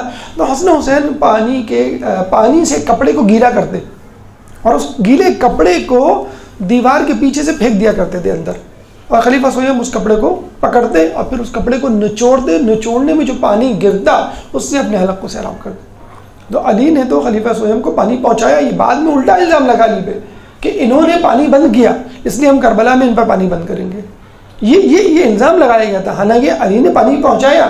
دوسری مرتبہ، تیسری مرتبہ جنگ صفین میں جب علی کی فوج آئی تو حاکم شام کی فوج نے فرات پہ قبضہ کر لیا اور لوگوں کو پانی نہیں دیا۔ لوگوں نے آ کے کہا حضرت علی کو، حضرت علی نے کہا کہ تم جا کے قبضہ کر لو، لیکن دیکھو خود بھی پانی پینا، دشمن کی فوج کو بھی پلانا۔ پھر علی کا لشکر جو ہے وہ گیا اور معاویہ کی فوج کو جو ہے ہٹایا اور خود قبضہ کیا اور خود بھی پیا، لوگوں کو پلایا۔ یہاں پر لوگ کہتے ہیں کہ علی کی سقایت یا پانی پلانے کی کوشش کے باوجود حضرت عباس کو سقا کیوں کہا گیا ہے؟ حضرت علی ساقی ہے اور وہ سقا۔ ساقی اور سقا میں کیا فرق ہے؟ جو ساجد اور سجاد میں ہے، ساجد سجدہ کرنے والا، سجاد بہت سجدہ کرنے والا، ساقی پانی پلانے والا، سقا یعنی بہت زیادہ پانی پلانے والا۔ حالانکہ عباس نے تو پانی پلایا ہی نہیں، یہی تو ان کا کمال ہے۔ لوگ کہتے ہیں کہ یہی حسرت ان کا کمال ہے۔ دیکھیں حضرت عباس کو گستاخی اگر نہ ہو علی کی ذات میں، حضرت عباس کو پانی پلانے کے حوالے سے حضرت علی پر فوقیت ہے۔ علماء فرماتے ہیں کیسے کہ حضرت علی نے جنگ بدر کے موقع پر، فرض کر لیں ہم پہلی مرتبہ جنگ بدر کے موقع پر پانی کی سبیل کی تو کنویں سے پانی لے کر آئے، کنواں کھودا نہیں۔ حضرت عباس نے کنواں کھودا، اور ایک نہیں کئی کنویں کھودے، 5 محرم سے مسلسل کنویں ہی کھود رہے تھے وہ، اور کسی میں پانی نہیں نکلا، لیکن کنویں تو کھودے انہوں نے، مسلسل کنویں کھودے۔ نمبر 1۔ نمبر 2، آپ نے خلیفہ سہیب کو پانی پہنچایا۔ ابھی ہم نے کہا کہ پانی میسر کرنا اور پانی پلانا فرق ہے۔ پانی پلانا کا مطلب ہے غلام آزاد کرنا، پانی میسر کرنا، میسر یعنی موجود نہیں ہے، سبیل کریں کہیں سے لے کر آئے آپ، تو پانی موجود نہیں تھا کربلا میں، یعنی قبضہ تھا، اور وہ سبیل کرتے تھے، کنواں کھودتے تھے یا فرات سے جا کے لانے کی کوشش کرتے تھے۔ اور تیسری مرتبہ صفین میں لشکریوں کو کہا کہ جاؤ فرات پہ قبضہ کرو، خود نہیں گئے. حضرت عباس بنفس نفیس خود فرات پر گئے، خود لشکر کا کام کیا. پورا لشکر موجود ہونا چاہیے فرات پہ قبضے کے لیے، آپ تنہا فرات پہ جا کے قبضہ کر لیتے. یہ تینوں کام حضرت علی نے نہیں کیے، لیکن اس کے باوجود حضرت علی لوگوں کو پانی پلانے میں کامیاب ہو گئے. خلیفہ سویم کو بھی، بدری لشکریوں کو بھی، اور صفین میں اپنے اور دشمن کے مجاہدین کو بھی، دشمن کے لوگوں کو بھی. یہاں حضرت عباس ان تمام چیزوں کو کرنے کے باوجود، یعنی ایکسٹرا ایفرٹ کرنے کے باوجود سکینہ کو پانی نہیں پلا سکے، خیمے میں پانی نہیں لے جا سکے. یہ جو حسرت ہے اس کو تاریخ کے الفاظ ڈیفائن نہیں کر سکتے، ڈسکرائب نہیں کر سکتے. یہ وہی شخص محسوس کر سکتا ہے کہ جس کے دل میں ایک نرمی ہو یا حساسیت ہو. تو اسی لیے عباس کا لقب جو ہے وہ سقا ہے، اور حضرت علی کا لقب ساقی ہے. اور یہ سنت جو ہے نہ صرف بنی ہاشم کے بزرگوں نے بھی ادا کی، بلکہ خود اللہ بھی ادا کرتا ہوا نظر آتا ہے. اس کے بعد حضرت عباس کی اور بھی صفات ہیں، مثلا شجاعت ہے، مثلا علم بردار ہونا ہے. اور اس کے بعد ادوار عباس یعنی 3 ائمہ کے دور میں انہوں نے کس طرح زندگی گزاری، اس کا تذکرہ ایک وقفے کے بعد ایک درود پڑھتے محمد والے محمد. حضرت عباس کی سیرت کے حوالے سے گفتگو جاری تھی، اور ہم نے کہا کہ آپ قمر بنی ہاشم تھے، آپ باعصمت تھے، آپ علم والے تھے، اور آپ سقا تھے یعنی پانی پلانے والے. اس کے بعد ایک صفت، ظاہر سی بات ہے اس صفت کو حضرت عباس سے نہیں جدا کیا جا سکتا، اور وہ ہے شجاعت. تو یہ سن لیجیے پہلے کہ شجاعت اجزائے کردار میں سے ہے. اجزائے کردار کیا ہے؟ 4 اہم اجزاء ہیں. آدمی باحکمت ہو، آدمی شجاع ہو، آدمی باعصمت ہو، اور آدمی عادل ہو. یہ 4 چیزیں ہیں، 4 اہم ترین خصوصیات گردانی گئی ہیں کسی بھی انسان کو کمال معراج پر پہنچانے کے لیے. عاقل ہو یعنی حکیم ہو، عقل مند ہو، شجیع ہو یعنی شجاعت والا ہو، باعصمت ہو، اور عادل ہو. دیکھیے جو ہم نے 4 اجزاء پڑھے ہیں نا نفس کے، آپ کو شاید پتہ ہوں گے کہ ایک ہوتا ہے عقل، اس سے نکلا حکیم ہو. ٹھیک ہے، عقل کی انتہا معراج حکیم ہونا ہے. پھر ہم نے کہا غضب ایک خصوصیت ہے، اجزاء ہے کس کا؟ نفس کا. تو غضب اگر پیوریفائی ہو جائے گا تو وہ شجاعت میں تبدیل ہو جائے گا. پھر ہے شہوت، شہوت کنٹرول میں ہوگی تو آپ باعصمت کہلائیں گے، گناہ نہیں کریں گے. ایک ہوتا ہے وہم، وسوسہ، اگر وہ نہیں ہوگا تو انسان عادل ہوگا. بس یہ 4 خصوصیات ہیں. یہ نفس کی سائنس کے حوالے سے جو لیکچر دیا تھا اس میں تفصیل سے اس کی ڈسکشن ہے. نمبر 1 بات. نمبر 2 بات، شجاعت اور جرت میں فرق ہے. شجاعت انسانی وصف ہے اور جرت حیوانوں کا وصف ہے. اس کا مطلب ہے جو شجاعت ہمیشہ ظاہر ہو اور انسان کے بس میں نہ ہو وہ جو ہے جرت کہلائے گا. تو جرت اور شجاعت میں فرق ہے. جرت جانوروں میں ہوتی ہے، شجاعت انسانوں میں ہوتی ہے. جرت کا مطلب یہ ہے کہ ہر وقت اپنی بہادری کا مظاہرہ کرنا، یہ نہیں دیکھنا کہ میری بہادری کی وجہ سے کسی کو نقصان ہو رہا ہے یا فائدہ. میں کسی کو قتل تو نہیں کر رہا، کسی کو مجروح تو نہیں کر رہا. شیر ہے اس میں شجاعت نہیں ہوتی، اس میں جرت ہوتی ہے. جو بھی سامنے آیا وہ چیز پھاڑ کے کھا لیا، جو بھوک لگی، جس کو چاہا زخمی کر دیا. تو اس کو ہم کہتے ہیں جرت ہونا. اور جانوروں کی صفت ہے. اگر انسان ہر وقت اپنی بہادری کا مظاہرہ کرے، یعنی آپ جو ہے ہر کسی کو ڈانٹیں، جس پہ آپ کا روب ہے اس کو مارے. جیسے اسکولوں کالجوں میں ہم دیکھتے ہیں جو طاقتور ہوتا ہے وہ کمزور کو پیٹ رہا ہوتا ہے. گھر میں بھی مرد حضرات عورتوں پہ غصہ کر رہے ہوتے ہیں، عورتیں جو ہیں وہ بچوں پہ غصہ کر رہی ہوتی ہیں. تو یہ اپنے سے کمتر آدمی کو جو ہے وہ مارنا پیٹنا یا دباؤ میں رکھنا یہ شجاعت نہیں ہے، جرت ہے، جو کہ درندوں کی صفت ہے. شجاعت کیا ہے؟ اپنی صفت غیظ کو، صفت غضب کو استعمال کرنا. کیسے استعمال کرنا؟ کہ اپنے آپ سے نقصان کو دفع کرنا. اور اگر انسان دوسروں کو بھی نقصان سے دور رکھے تو وہ تو شجاعت کی اعلیٰ مثال ہے. نہ صرف اپنے آپ کو بچانا بلکہ لوگوں کو بھی بچانا، یہ ہے اصل شجاعت. تو شجاعت اور جرت میں فرق ہے، نمبر 2. نمبر 3، جب شجاعت ظاہر ہوتی ہے تو بہادری کہلاتی ہے، اور جب اندر ہوتی ہے تو وہ شجاعت باطنی کہلاتی ہے. یعنی یوں کہہ لیجیے شجاعت 2 قسم کی ہے، شجاعت ظاہری، شجاعت باطنی. شجاعت ظاہری کا مظاہرہ میدان میں ہوتا ہے اور شجاعت باطنی کا مظاہرہ دل میں ہوتا ہے. یعنی آپ سے کہا جائے کہ جاؤ دشمن کو پچھاڑ دو میدان میں جا کر، تو آپ جس شجاعت کا مظاہرہ کریں گے اس کو ہم کہیں گے شجاعت ظاہری. اور جب آپ کہیں گے کہ مجھے دشمن سے لڑنے کی اجازت دیجیے اور آپ کو منع کر دیا جائے، تو اس شجاعت کو جو کنٹرول کریں گے آپ، اس کو ہم کہیں گے شجاعت باطنی، کہ آپ میں صلاحیت تھی لیکن آپ کو اجازت نہیں ملی. اسی طرح گناہ کرنے کا اختیار ہو، کوئی چیز آپ چرا سکتے ہیں کسی کو مار سکتے ہیں، لیکن آپ نہیں کرتے، اس کا مطلب آپ نے اپنے نفس کو کنٹرول کیا. خود رسول فرماتے ہیں کہ اپنے نفس کو قتل کرنا بہادری ہے. جب ایک لشکر جو ہے لڑ کر واپس آیا تو رسول اللہ نے کیا کہا؟ مبارک ہو، تم جہاد اصغر سے جہاد اکبر کی طرف آ رہے ہو. چھوٹے جہاد سے بڑے جہاد کی طرف آ رہے ہو. چھوٹا جہاد کیا ہے؟ دشمنوں کو پچھاڑنا. اور بڑا جہاد کیا ہے؟ اپنے نفس کو پچھاڑنا. یہ ہے بڑا جہاد. تو اصل جہاد کیا ہے؟ اپنے نفس پہ قابو. اس کی مثال مولا علی کی جنگ خندق کی کارکردگی میں نظر آتی ہے. جب انہوں نے عمر بن عبدود کو زیر کیا تو شجاعت ظاہری کا مظاہرہ کیا، اور جب سینے پہ چڑھے اور اس نے آپ کے چہرے اقدس پہ تھوکا تو مولا نے فوراً اس کو چھوڑ دیا. یہ تھا شجاعت باطنی، کہ آپ نے اپنے غصے کو کنٹرول کیا. اپنے غصے کو، اپنے نفس کو کنٹرول کرنا شجاعت باطنی ہے، اور دشمن کو پچھاڑنا شجاعت ظاہری ہے. حضرت عباس کہ جن کی ولادت کا سبب ہی یہی تھا کہ امام حسین کے کام آئے، ام المؤمنین سے شادی کا مقصد ہی یہی تھا کہ ایک بہادر بچہ پیدا ہو.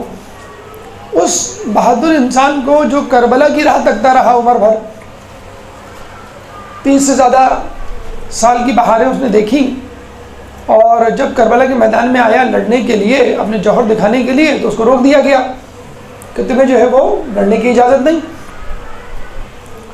کبھی جو کہا جا رہا ہے کہ خیمے لگاؤ، کبھی کہا جا رہا ہے کہ سواریوں کو سوار کرو، کبھی کہا جا رہا ہے کہ لوگوں کو روکو، کبھی فلاں کی مدد کرو، کبھی دشمن سے بات کرو، کبھی پانی کی سبیل کرو. لیکن جب لڑنے کا موقع آتا تو فوراً روک دیا جاتا. یہ جو اصل کام ہے، دیکھیے اس کی مثال بالکل ایسی ہے، بڑی اچھی مثال دی جاتی ہے. ہو سکتا ہے اس سے تھوڑی سی وہ ہوتی ہو، مطلب کہ یہ اس مثال کو کس طرح ملایا جا رہا ہے. میچ اگر ہو اور میچ وننگ پلیئر آپ کے پاس موجود ہو، جو چکے چوکے لگا کر سینچری بنا کر اپنی ٹیم کو جتا سکتا ہے، اور اس پہ طرح یہ کہ کھلاڑی بدستور آؤٹ ہو کے آ رہے ہوں 0-0 پہ، اور جو بہترین کھلاڑی ہے، جو سینچری بنانے والا کھلاڑی، جو فل فارم میں ہے، جو انتظار کر رہا ہے اس میچ کا کہ میں کب میچ جتاؤں، اور وہ کہتا ہے اپنے کیپٹن سے مجھے کھیلنے کی اجازت دیں، تو کہتا نہیں تم ابھی نہ کھیلو، بلکہ تم پلیئرز کو پانی پلاؤ. تو کتنا غصہ آئے گا، وہ کیا کہے گا؟ کیا میں کوئی ریزرو پلیئر ہوں، میں کوئی ویٹر ہوں، یا میں کوئی نوکر ہوں کہ میں لوگوں کو پانی پلاؤں؟ میرا کام ہے جوہر دکھانا میدان میں جا کر. حضرت عباس کہہ سکتے تھے کہ بھئی میرا کام تھوڑی پانی پلانا، پانی پلانے کے لیے آپ کسی کو بھی کہیں، اتنے اصحاب ہیں آپ کے پاس بہادر. میرا اصل کام ہے لڑنا، جس کے لیے مولانا مانگا تھا خدا سے مجھ کو، جس کے لیے میری والدہ سے شادی کی تھی، اور آپ اس موقع پہ کہہ رہے ہیں کہ نہیں تمہیں پانی پلانے کی، تمہیں جو ہے لڑنے کی اجازت نہیں ہے. تو یہ ہے وہ کمال جو ہمیں حضرت عباس کی اس میں نظر آتا ہے. دشمن کو پچھاڑنا، زیر کرنا کمال نہیں ہے، دشمن کو معاف کر دینا کمال ہے، یا اپنے نفس پہ قابو رکھ کر جو ہے وہ میدان جنگ میں نہ اترنا. کیوں؟ اس کی وجہ ہے. اس کی وجہ کیا ہے؟ جب آپ دشمن سے لڑتے ہیں تو آپ کی واہ واہ ہوتی ہے، آپ کی تعریف ہوتی ہے، آپ کو مال غنیمت ملتا ہے. لیکن جب آپ جنگ نہیں کرتے یا لوگوں سے نہیں لڑتے تو آپ کو طعنہ ملتا ہے کہ تم جو ہے اس قابل نہیں ہو، تم بہادر نہیں ہو، تم پر امام کو اعتماد نہیں ہے. طعنے ملتے ہیں نا. اور اتنا کچھ مضبوط قد و قامت کا 1.5 رکھنے والے شخص کو اگر کہا جائے کہ تم کو جو ہے پانی پلانا ہے فقط، تم کو نہیں لڑنا ہے، تو کتنی بڑی، جسے کہتے ہیں کہ انسان کی سبکی ہوتی ہے، شرمندگی ہوتی ہے. لیکن مولا عباس نے اس کو کبھی بھی اپنی سبکی، کبھی اس کو اپنی کمزوری یا خامی نہیں سمجھا، بد اعتمادی کا مظاہرہ نہیں کیا، کبھی شکایت نہیں کی، بلکہ جو امام کہتے گئے آپ اس پہ عمل کرتے چلے گئے. یہ ہے اصل بہادری، یہ ہے اصل شجاعت. ہم کہہ سکتے ہیں کہ حضرت عباس کے اندر شجاعت باطنی تھی کہ جس کو مظاہرے کا موقع نہ مل سکا. اگر موقع ملتا تو ایک عباس کافی ہوتے پوری کربلا کی جنگ کو جتوانے کے لیے. زہیر بن قیل نے جب یہ کہا تھا کہ کل کربلا کا معرکہ ہے، کل آپ کو بہادری کے جوہر دکھانے، تو کہتے ہیں عباس نے انگڑائی لی تھی کہ رکابیں جو ہیں وہ ٹوٹ گئی تھیں، اور کہا تھا تم نے کیا یاد دلا دیا، تم دیکھنا تو جب کل ہوگی صبح تو میں کیا کر کے دکھاتا ہوں، اور میں ثابت کروں گا کہ میں نے جس مقصد کے لیے میں آیا تھا وہ میں نے مقصد پورا کر دیا. اتنا پرجوش نوجوان، اور خود لوگ بھی اس سے توقع کر رہے ہیں کہ ہاں بھئی آپ جوہر دکھائیں گے، اور پتہ چلا کہ اس کو جو ہے آخر وقت میں عین موقع پر مقابلے سے منع کر دیا جاتا ہے. تو یہ وہ جرت تھی، یہ وہ شجاعت حقیقی تھی، شجاعت باطنی تھی جو حضرت عباس کے شخصیت کا خاصہ تھی، اور مظاہرہ نہ کر سکے لیکن ہم پھر بھی کہتے ہیں کہ آپ بہت بڑے شجیع ہیں. ایک اور صفت حضرت عباس کی وہ ہے علم بردار ہونا، جھنڈا اٹھانا، پرچم اٹھانا، پانی پلانا. جیسے پانی پلانے کی تو بات ہو گئی تو لوگ کہتے ہیں پرچم اٹھانا کون سی ایسی بڑی بات ہے. جی نہیں، پرچم اٹھانا بہت بڑی بات ہے، اس کی اپنی اہمیت ہے. مثلا دیکھیں پرانے زمانے میں اور ابھی بھی پرانے زمانے میں فوج کو مجتمع متحد رکھنے کے لیے علم کی ضرورت ہوتی تھی.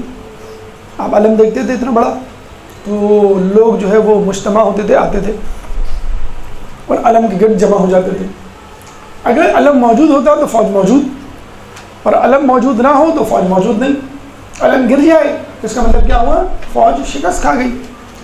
اگر علم لہرا رہا ہے تو اس کا مطلب ہے کہ فوج موجود ہے. پھر علم کے مختلف ڈیزائن، کلرز وجود میں آئے. سفید رنگ جو تھا وہ امن و آتشی کا تھا، سرخ جو ہے وہ جنگ و جدل کا تھا، سیاہ جو ہے وہ غم کا تھا، وغیرہ وغیرہ. تو جو فوج ہار جاتی تھی وہ اس کا علم نیچے سرنگوں کر دیا جاتا تھا، اور جو جیت جاتی تھی اس کا پرچم لہراتا تھا. اس کے بعد دشمنوں کا یہ وتیرہ، یہ حکمت عملی ہو گئی کہ سب سے پہلے علم اور علم بردار کو ٹارگٹ کرو. اگر علم گر گیا، اگر علم بردار مر گیا تو بس لوگوں کے، فوج کے حوصلے پست ہو جائیں گے. تو آپ سمجھ سکتے ہیں کہ علم بردار کی کیا اہمیت ہوتی ہوگی، کتنا مضبوط وہ نوجوان ہونا چاہیے کہ جو ایک ہاتھ میں علم کو سنبھالے اور دوسرے ہاتھ میں جس کی تلوار ہو، اور نہ تلوار گرے نہ علم، دونوں کی صورت میں. اگر تلوار گر گئی تو بھی آپ کا قلعہ ہو جائے گا اور علم گر جائے گا، اور اگر علم گرا تو فوج کے حوصلے جو ہیں وہ پست ہو جائیں گے. یہ جسے کہتے ہیں کہ اہمیت تھی، یہ جو ہے وہ مقصد تھا علم کا اس زمانے میں. علم بردار کی بھی اہمیت، جیسے ہم نے کہا نا کہ اگر پانی کی اہمیت ہے تو پانی پلانے کی بھی اہمیت ہوگی. تو اب اگر علم کی اہمیت کو آپ نے سمجھ لیا تو اس کا مطلب ہے کہ علم بردار کی اہمیت کو بھی سمجھنا ہوگا، بلکہ علم بردار کی کچھ شرائط ہونی چاہیے جس کی بنا پہ ہم کہیں گے بھائی فلاں کو علم دینا چاہیے. میں آپ کو بتاتا ہوں، رسول اللہ کے دور میں ہمیشہ علم حضرت علی کے پاس ہوا کرتا تھا. جنگ احد میں حضرت علی کا سیدھا بازو زخمی ہوا تو علم ذرا جھولنے لگا، تھوڑا نیچے جانے لگا، تو کسی شخص نے علم کو پکڑ کے اپنے ہاتھ میں لینا چاہا. رسول نے سختی سے منع کیا کہ علم کو علی کے بائیں ہاتھ میں دے دو، لیکن علی دنیا میں اور آخرت میں میرا علم بردار رہے گا. کوئی اور علم بردار نہیں ہو سکتا. تمام جنگوں میں علم علی کے پاس رہا. اچھا اگر کسی کے پاس رہا بھی تو یہ بات ذہن میں رکھیں کہ علم دو طرح سے ہوتا ہے, ایک بڑا علم, ایک چھوٹا علم. بڑا علم جو علم بردار کے پاس ہوتا ہے, چھوٹا چھوٹا علم فرض کر لیں آپ کو کہا کہ ابھی تم فلاں شمال کی طرف جاؤ, پہاڑی کی طرف, اور وہاں پر جو ہے وہ فلاں فوج کا ایک گروہ, ایک لشکر موجود ہے, اس پہ دھاگا بولو. لیکن مرکزی فوج وہ میدان جنگ میں ہی رہے گی. اب ظاہر ہے آپ کو دو علم چاہیے. اب ایک تو مرکزی علم, اگر ہم نے مرکزی علم اس کو دے دیا تو لوگ سمجھیں کہ فوج وہاں چلی گئی, پھر یہاں کی فوجی پھر کہاں جائیں, نمبر ایک بات. نمبر دو, اگر ہم نے اس کو علم دے دیا اور وہ علم گر گیا یا وہ علم بردار مر گیا, شہید ہو گیا, تو یہاں کی فوج کے حوصلے پست ہو جائیں گے. تو ایک چھوٹا علم اس کو دے دیا جاتا تھا. جنگ کے دوران ہی کوئی چھوٹی کارروائی کرنی ہو کہ بھئی آپ کو گھاٹی کے پیچھے جانا ہے, پہاڑ کی طرف جانا ہے, وادی میں, اس کو ہم کہتے تھے لوا, لام واو الف حمزہ, لوا. چھوٹے علم کو کہتے ہیں لوا. اور بڑے علم کو کہا جاتا تھا رائت, را الف یہ تے, رائت. ٹھیک. تو اگر کسی کو کوئی علم ملتا بھی تھا تو وہ لوا ہوتا تھا, رائت نہیں. جیسے مصعب بن عمیر کو ایک دفعہ علم دیا گیا تھا, رسول اللہ کے صحابی, لیکن وہ علم لوا تھا, رائت علی کے پاس ہی تھا. مصعب بن عمیر کے بارے میں ملتا ہے کہ ان کا سیدھا بازو قلم ہوا تو انہوں نے علم جو ہے الٹے ہاتھ میں لے لیا, الٹا بازو زخمی ہوا تو انہوں نے سینے پہ لے لیا. جب سینے پہ لیا تو پیچھے سے کسی نے خنجر سے وار کیا, نیزے سے, تو وہ بیچارے شہید ہو گئے. تو وہ لوا تھا, رائت نہیں تھا اگر ان کو ملا. اسی طرح جنگ موتا میں رسول اللہ نے کہا تھا کہ علم عبداللہ بن جعفر طیار کے پاس رہے گا. جب یہ شہید ہو جائیں گے تو علم جو ہے وہ ایک اور صحابی رواح کر کے ان کا نام تھا, یاد نہیں آ رہا مجھے مکمل, ان کے پاس رہے گا. اور جب وہ شہید ہو جائیں گے تو زید بن حارثہ کے پاس رہے گا. ٹھیک ہے, 3 عبید بن رواح غالباً ان کا نام تھا. کہتے ہیں کہ لوگ رسول اللہ جب یہ جو فوج گئی, اچھا اب آپ کہیں گے بھائی اس جنگ میں بھی علی کے پاس تو نہیں تھا. جنگ موتا میں علی گئے نہیں تھے, جنگ موتا میں علی گئے نہیں تھے. تو علی جو ہے وہ مدینے میں تھے, اور رسول اللہ جو ہے وہ مدینے کی مسجد نبوی میں ٹہل رہے تھے اور بتلا رہے تھے, رننگ کمنٹری جسے کہہ لیں. ابھی جو ہے اب جعفر طیار شہید ہو گئے, اب علم جو ہے عبید اللہ رواح کے پاس ہے اور وہ بھی شہید ہو گئے. اب علم جو ہے وہ زید بن حارثہ کے پاس ہے. دیکھیے رسول اللہ کو معلوم تھا کہ جعفر طیار شہید ہوں گے, ان کو معلوم تھا اس کے بعد جو دوسرے علم بردار ہیں عبید اللہ رواح وہ بھی شہید ہوں گے, پھر تیسرے کے بعد آئے گا. اسی لیے انہوں نے پہلے ہی سے تینوں علم برداروں کا نام لے لیا تھا, اتنا اہم ہے. اچھا اس کے بعد بھی وہ بدستور نظر رکھے ہوئے ہیں کہ کس نے علم لیا, اسی شخص نے جس کا میں نے کہا تھا, ہاں ٹھیک ہے وہ شہید ہو گئے. اب کس نے لیا, اسی شخص نے جس کا میں نے کہا تھا, ٹھیک ہے وہ شہید ہو گئے. اب کس نے علم لیا, فلاں نے, زید بن حارثہ نے, ٹھیک ہے وہ میں نے کہا تھا. یعنی بدستور اس کو چیک اینڈ بیلنس بھی کر رہے ہیں, پوچھ بھی رہے ہیں, دیکھ بھی رہے ہیں, بتلا بھی رہے ہیں. علم غیب سے ان کو خبر مل رہی ہے. تو اس کا مطلب کیا ہوا کہ علم بردار کی بڑی امپورٹنس ہے, بہت اہمیت ہے. صرف اس کے پاس ہونا چاہیے جو سب سے بہادر ہو, صرف اس کے پاس ہونا چاہیے جو علم کی اہمیت حیثیت کو برقرار رکھنے کا ملکہ رکھتا ہو. اس لیے رسول اللہ نے کبھی علم کو علی کے علاوہ کسی کو نہیں دیا. اگر دیا تو وہ چھوٹا علم تھا, لوا, جیسے مصعب بن عمیر کو. اور اگر علی نہیں تھے تو بتلا دیا کہ اس کو ملے گا, پھر اس کو ملے گا, اس کو ملے گا. ان کو معلوم تھا کہ تیسرا شہید نہیں ہوگا, اسی چوتھے کا نام نہیں لیا. اور جو شہید ہوئے ان کے بڑے درجات ہیں علم برداروں کے. مصعب بن عمیر بہت ہی خوبصورت شخصیت تھے, بہت امیر تھے, بہت ہی قیمتی خوشبو لگایا کرتے تھے. جہاں سے گزر جاتے لوگ آ کے بتلاتے تھے یہاں سے مصعب بن عمیر گزرے. اتنے امیر کبیر, اتنے خوش مزاج, خوش لباس. جب شہید ہوئے تو کفن نہیں تھا ان کو پہنانے کو, چادر تھی چھوٹی سی, سر ڈھانپتے تو پیر کھل جاتے, اور پیر ڈھانپتے تو سر کھل جاتا. تو پیر جب کھلے تو رسول اللہ نے وہاں پہ ازخر گھاس ڈال دی. یہ ان کا رتبہ تھا. اور رسول اللہ نے کہا کہ اب کوئی نہ کہے کہ اسلام کی راہ میں مجھ پر بڑی مصیبتیں آئیں گی. مصعب بن عمیر جیسا شخص قربانی دے رہا ہے، ناز و نعم میں پلا ہوا، تو اب کوئی نہ کہے کہ مجھے زخم لگا، مجھے چوٹ لگی، مجھے تکلیف ہو رہی ہے، مجھے درد ہو رہا ہے۔ جعفر طیار جب شہید ہوئے تو رسول اللہ نے باقاعدہ کہا کہ جعفر طیار کو جنت میں 2 پر عطا کیے جائیں گے جس سے وہ پرواز کریں گے، اور یہی بات حضرت عباس کے بارے میں بھی کہا جاتی ہے کہ جنت میں ان کو 2 پر دیے جائیں گے جس سے وہ پرواز کریں گے۔ پھر جو زید تھے اسامہ کے والد، ان کے بیٹے کو رسول اللہ نے آخری لشکر کی عمارت دی تھی جس پہ لوگوں نے اعتراض کیا تھا، یعنی علم برداروں کی بھی اہمیت، شہید ہونے کے بعد ان کے بہت بلند درجات اور حصہ لینے پر بھی ان کی جو ہے وہ تعریف و توصیف۔ تو آپ نے دیکھا کہ علم کی اپنی حیثیت ہے، علم کی اپنی افادیت ہے، علم ایک حکمت عملی ہے دشمن کو زیر کرنے کے حوالے سے۔ علی ہمیشہ علم بردار رہے، تو ظاہر سی بات ہے علم بردار کی کوئی خصوصیت ہونی چاہیے، کوالیفیکیشن ہونی چاہیے۔ تو خود علی نہج البلاغہ میں فرماتے ہیں کہ علم کو اس کے پاس ہونا چاہیے جو بہادر ہو، ٹھیک ہے۔ اور رسول اللہ کیا فرماتے ہیں جنگ خیبر میں، جب انہوں نے دیکھا کہ لوگ آ رہے ہیں پھر جا رہے ہیں، پھر جا رہے ہیں پھر آ رہے ہیں، ایک دوسرے پہ الزام دھر رہے ہیں، تو رسول اللہ نے کیا کہا، کل میں علم اس شخص کو دوں گا جو حیدر ہوگا، رجل ہوگا، کرار ہوگا، اللہ سے محبت، اللہ اس کے رسول سے محبت کرتا ہوگا، اور اللہ اور رسول اس سے محبت کرتے ہوں گے۔ 5 خصوصیات گنوائی۔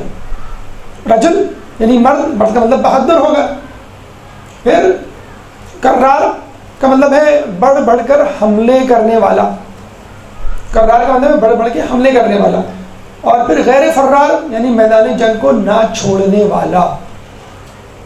حضرت علی سے لوگوں نے پوچھا کہ آپ اتنے بڑے بہادر ہیں، گھوڑا بڑا مریل سا رکھا ہوا ہے آپ نے، تو حضرت علی نے کہا کہ میں میدان جنگ سے بھاگتا ہی نہیں، تو مجھے تیز گھوڑے کی کیا ضرورت۔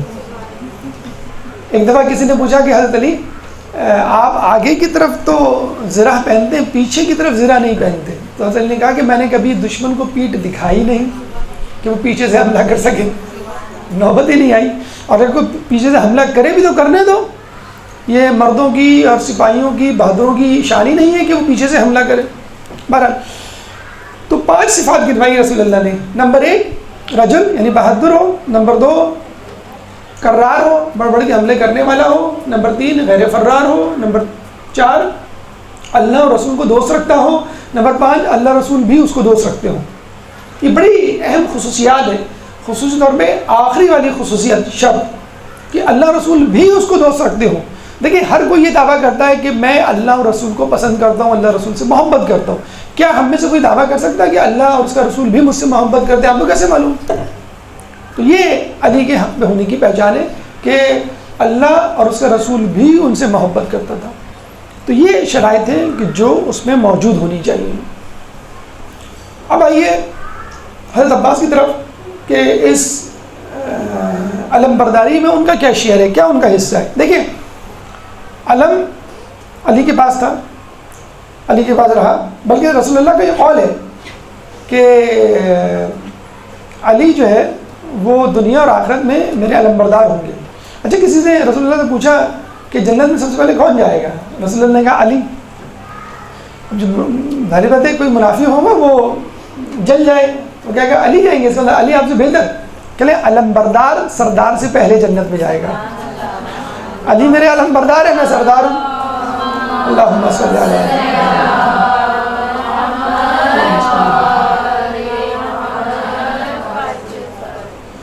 اچھا اب آئیے یہاں پر حضرت عباس کے معاملے میں تو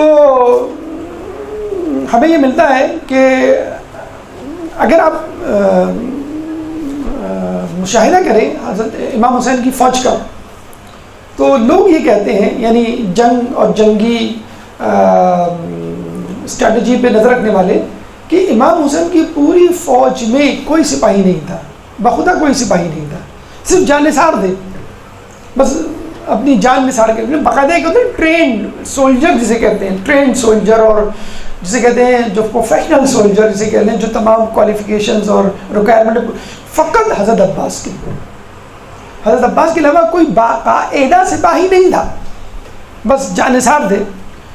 تو آپ خود دیکھ لیجئے پوری فوج 73-72 کی فوج میں ایک سپاہی تھا اور اسی کو موقع نہیں دیا گیا، اسی کو منع کر دیا گیا کہ تمہیں جو ہے تلوار نہیں اٹھانی اور تمہیں جو ہے وہ جنگ نہیں کرنی. تو ظاہر سی بات ہے کہ پوری فوج میں اگر حضرت عباس علم کے حامل ہیں تو ان میں واقعی ایسی صلاحیت ہوگی. آپ لوگوں نے ویسے بھی جلوس وغیرہ میں علم دیکھے ہوں گے، کتنے بڑے بڑے علم ہوتے ہیں. اس علم کو سنبھالنے کے لیے بھی بڑا ہی جسے کہتے ہیں جسے والا، بڑے جسم والا، بڑے طاقت و جرت والا آدمی چاہیے کہ وہ علم کو جو ہے گرنا نہ دے. اور بڑی توہین سمجھا جاتا ہے، حقیقت میں توہین بھی ہے. تو حضرت عباس کو جو ہے وہ علم دیا گیا. اب بتائیں پورے دن اس علم کو اپنے ہاتھ میں رکھنا. اچھا فقط علم ہی کام نہیں تھا، حضرت عباس کا ہر جگہ کام تھا. عباس سواروں کو سواریوں سے نیچے اتارو، عباس خیمے لگاؤ، عباس خیمے اکھاڑ لو، عباس پانی لے کر آؤ، عباس سکینہ کو چپ کراؤ، عباس دشمن سے بات کرو، عباس دوستوں کا استقبال کرو. آپ دیکھیں پوری کربلا میں ہر کام عباس ہی تو کر رہے ہیں. جیسے ہم اردو میں محاورہ میں استعمال کرتے ہیں ایک ٹانگ پہ کھڑے ہونا. آدمی کا تھکتا نہیں ہوگا لیکن مسلسل وہی کام کیا جا رہا ہے، ہر کام حضرت عباس کے حوالے. تو علم بردار تھے، وہ ایسے علم بردار تھے جنہوں نے اس کا حق ادا کیا. آپ کو معلوم ہے جب آخری وقت جب یہ گئے تھے پانی لینے کے لیے تو تلوار لے لی تھی امام حسین نے، ان سے تلوار رکھ دی تھی انہوں نے. تلوار لے کے نہیں گئے تھے، نیزہ لے کے گئے تھے صرف ایک. اب بتائیں لڑنے والے سے کسی فوجی سے گن چھین لی جائے، بڑی توہین سمجھی جاتی ہے. آپ کسی سے پوچھیں پولیس والے سے یا کسی آرمی کے آدمی سے کہ اس کا اسلحہ کسی نے چھین لیا تو سمجھ لیں بس سب کچھ چھین لیا، کہ تمہاری غفلت کی انتہا ہے کہ تمہارا اسلحہ تم سے چھین لیا، اب تمہارا مسئلہ ہے کیا لڑنے کو. تو تلوار لے لی تھی اور صرف نیزہ تھا اور مشکیزہ تھا، مشکیزہ لے کر گئے تھے. تو حضرت عباس وہ واحد انسان، وہ آدمی تھے جانثاروں میں کہ جو سولجر سپاہی کے معیار پہ اترتے تھے اور ان کو جو ہے وہ علم بردار بنایا گیا. لیکن بہرحال یہ بات کہنا بالکل بجا ہوگا، جس طرح بھی ہم نے کہا کہ علم کا قائم رہنا اور علم کا پھڑپڑانا اس بات کی دلیل ہے کہ فوج جیت گئی، وہ ملک جیت گیا. اور علم کا سرنگو ہو جانا یا علم کا موجود نہ ہونا اس کا مطلب ہے کہ وہ فوج ہار گئی، وہ گروہ مٹ گیا. تو آج بھی عباس کا علم ہر جگہ موجود ہے، یزید کا، بنو امیہ کا علم کہیں نظر نہیں آتا. تو اس کا مطلب کیا ہوا کہ عباس کا لشکر جیت گیا. ایک درود پڑھ دیں بھائی.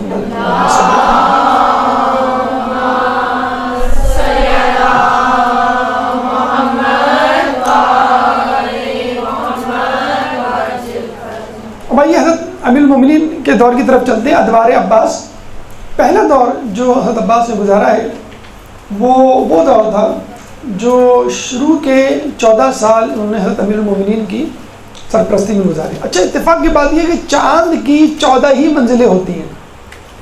جب ہلال سے بدر بنتا ہے، ہلال ہوتا ہے پھر پورا، تھوڑا سا اور پھر آدھا، پھر پورا.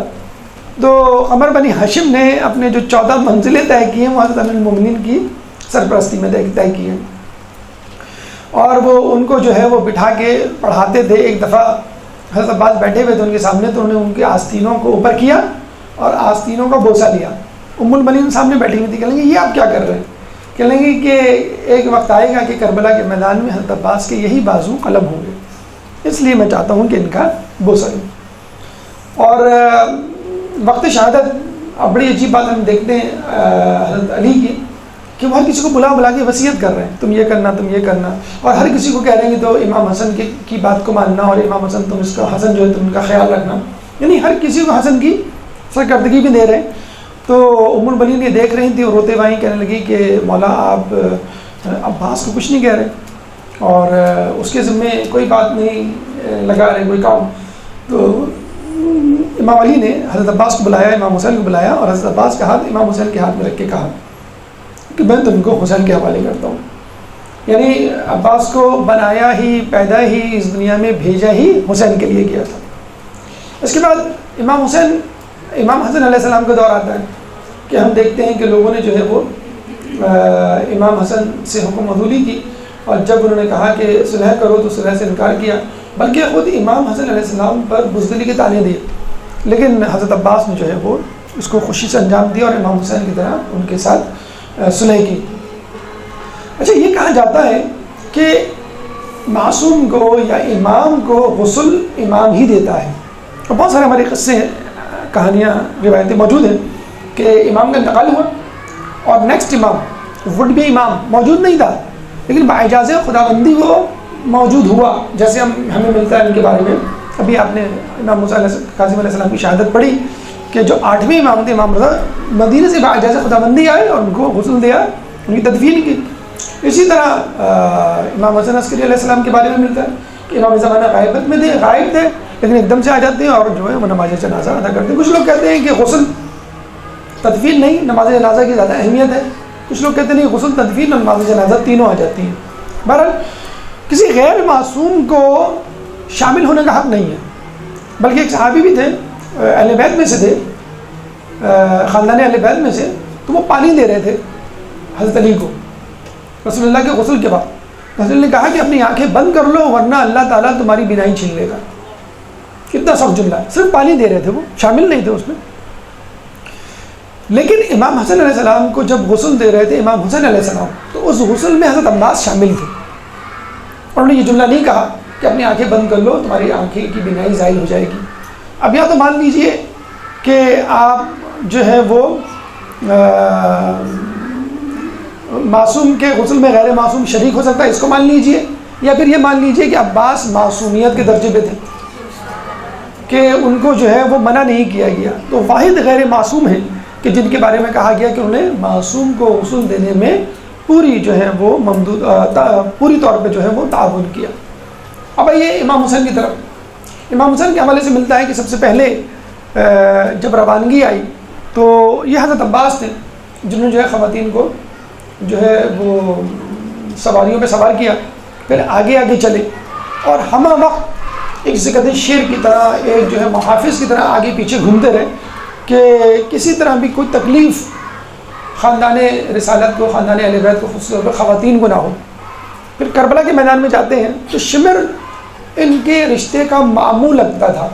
شمر جب آیا ابن زیاد کے پاس سے تو 2 پروانے لے کر آیا، ایک تو جنگ کا پروانہ عمر سعد کے لیے کہ بھئی تم جنگ کر سکتے ہو، تمہیں اجازت ہے، اور دوسرا پروانہ امان نامہ تھا، کس کے لیے؟ حضرت عباس کے لیے، کہ تم چاہو تو ہماری بات مان لو، ابھی وقت ہے، اور ہمارے ساتھ آ جاؤ اور ہم تمہیں جان کی امان دیتے ہیں۔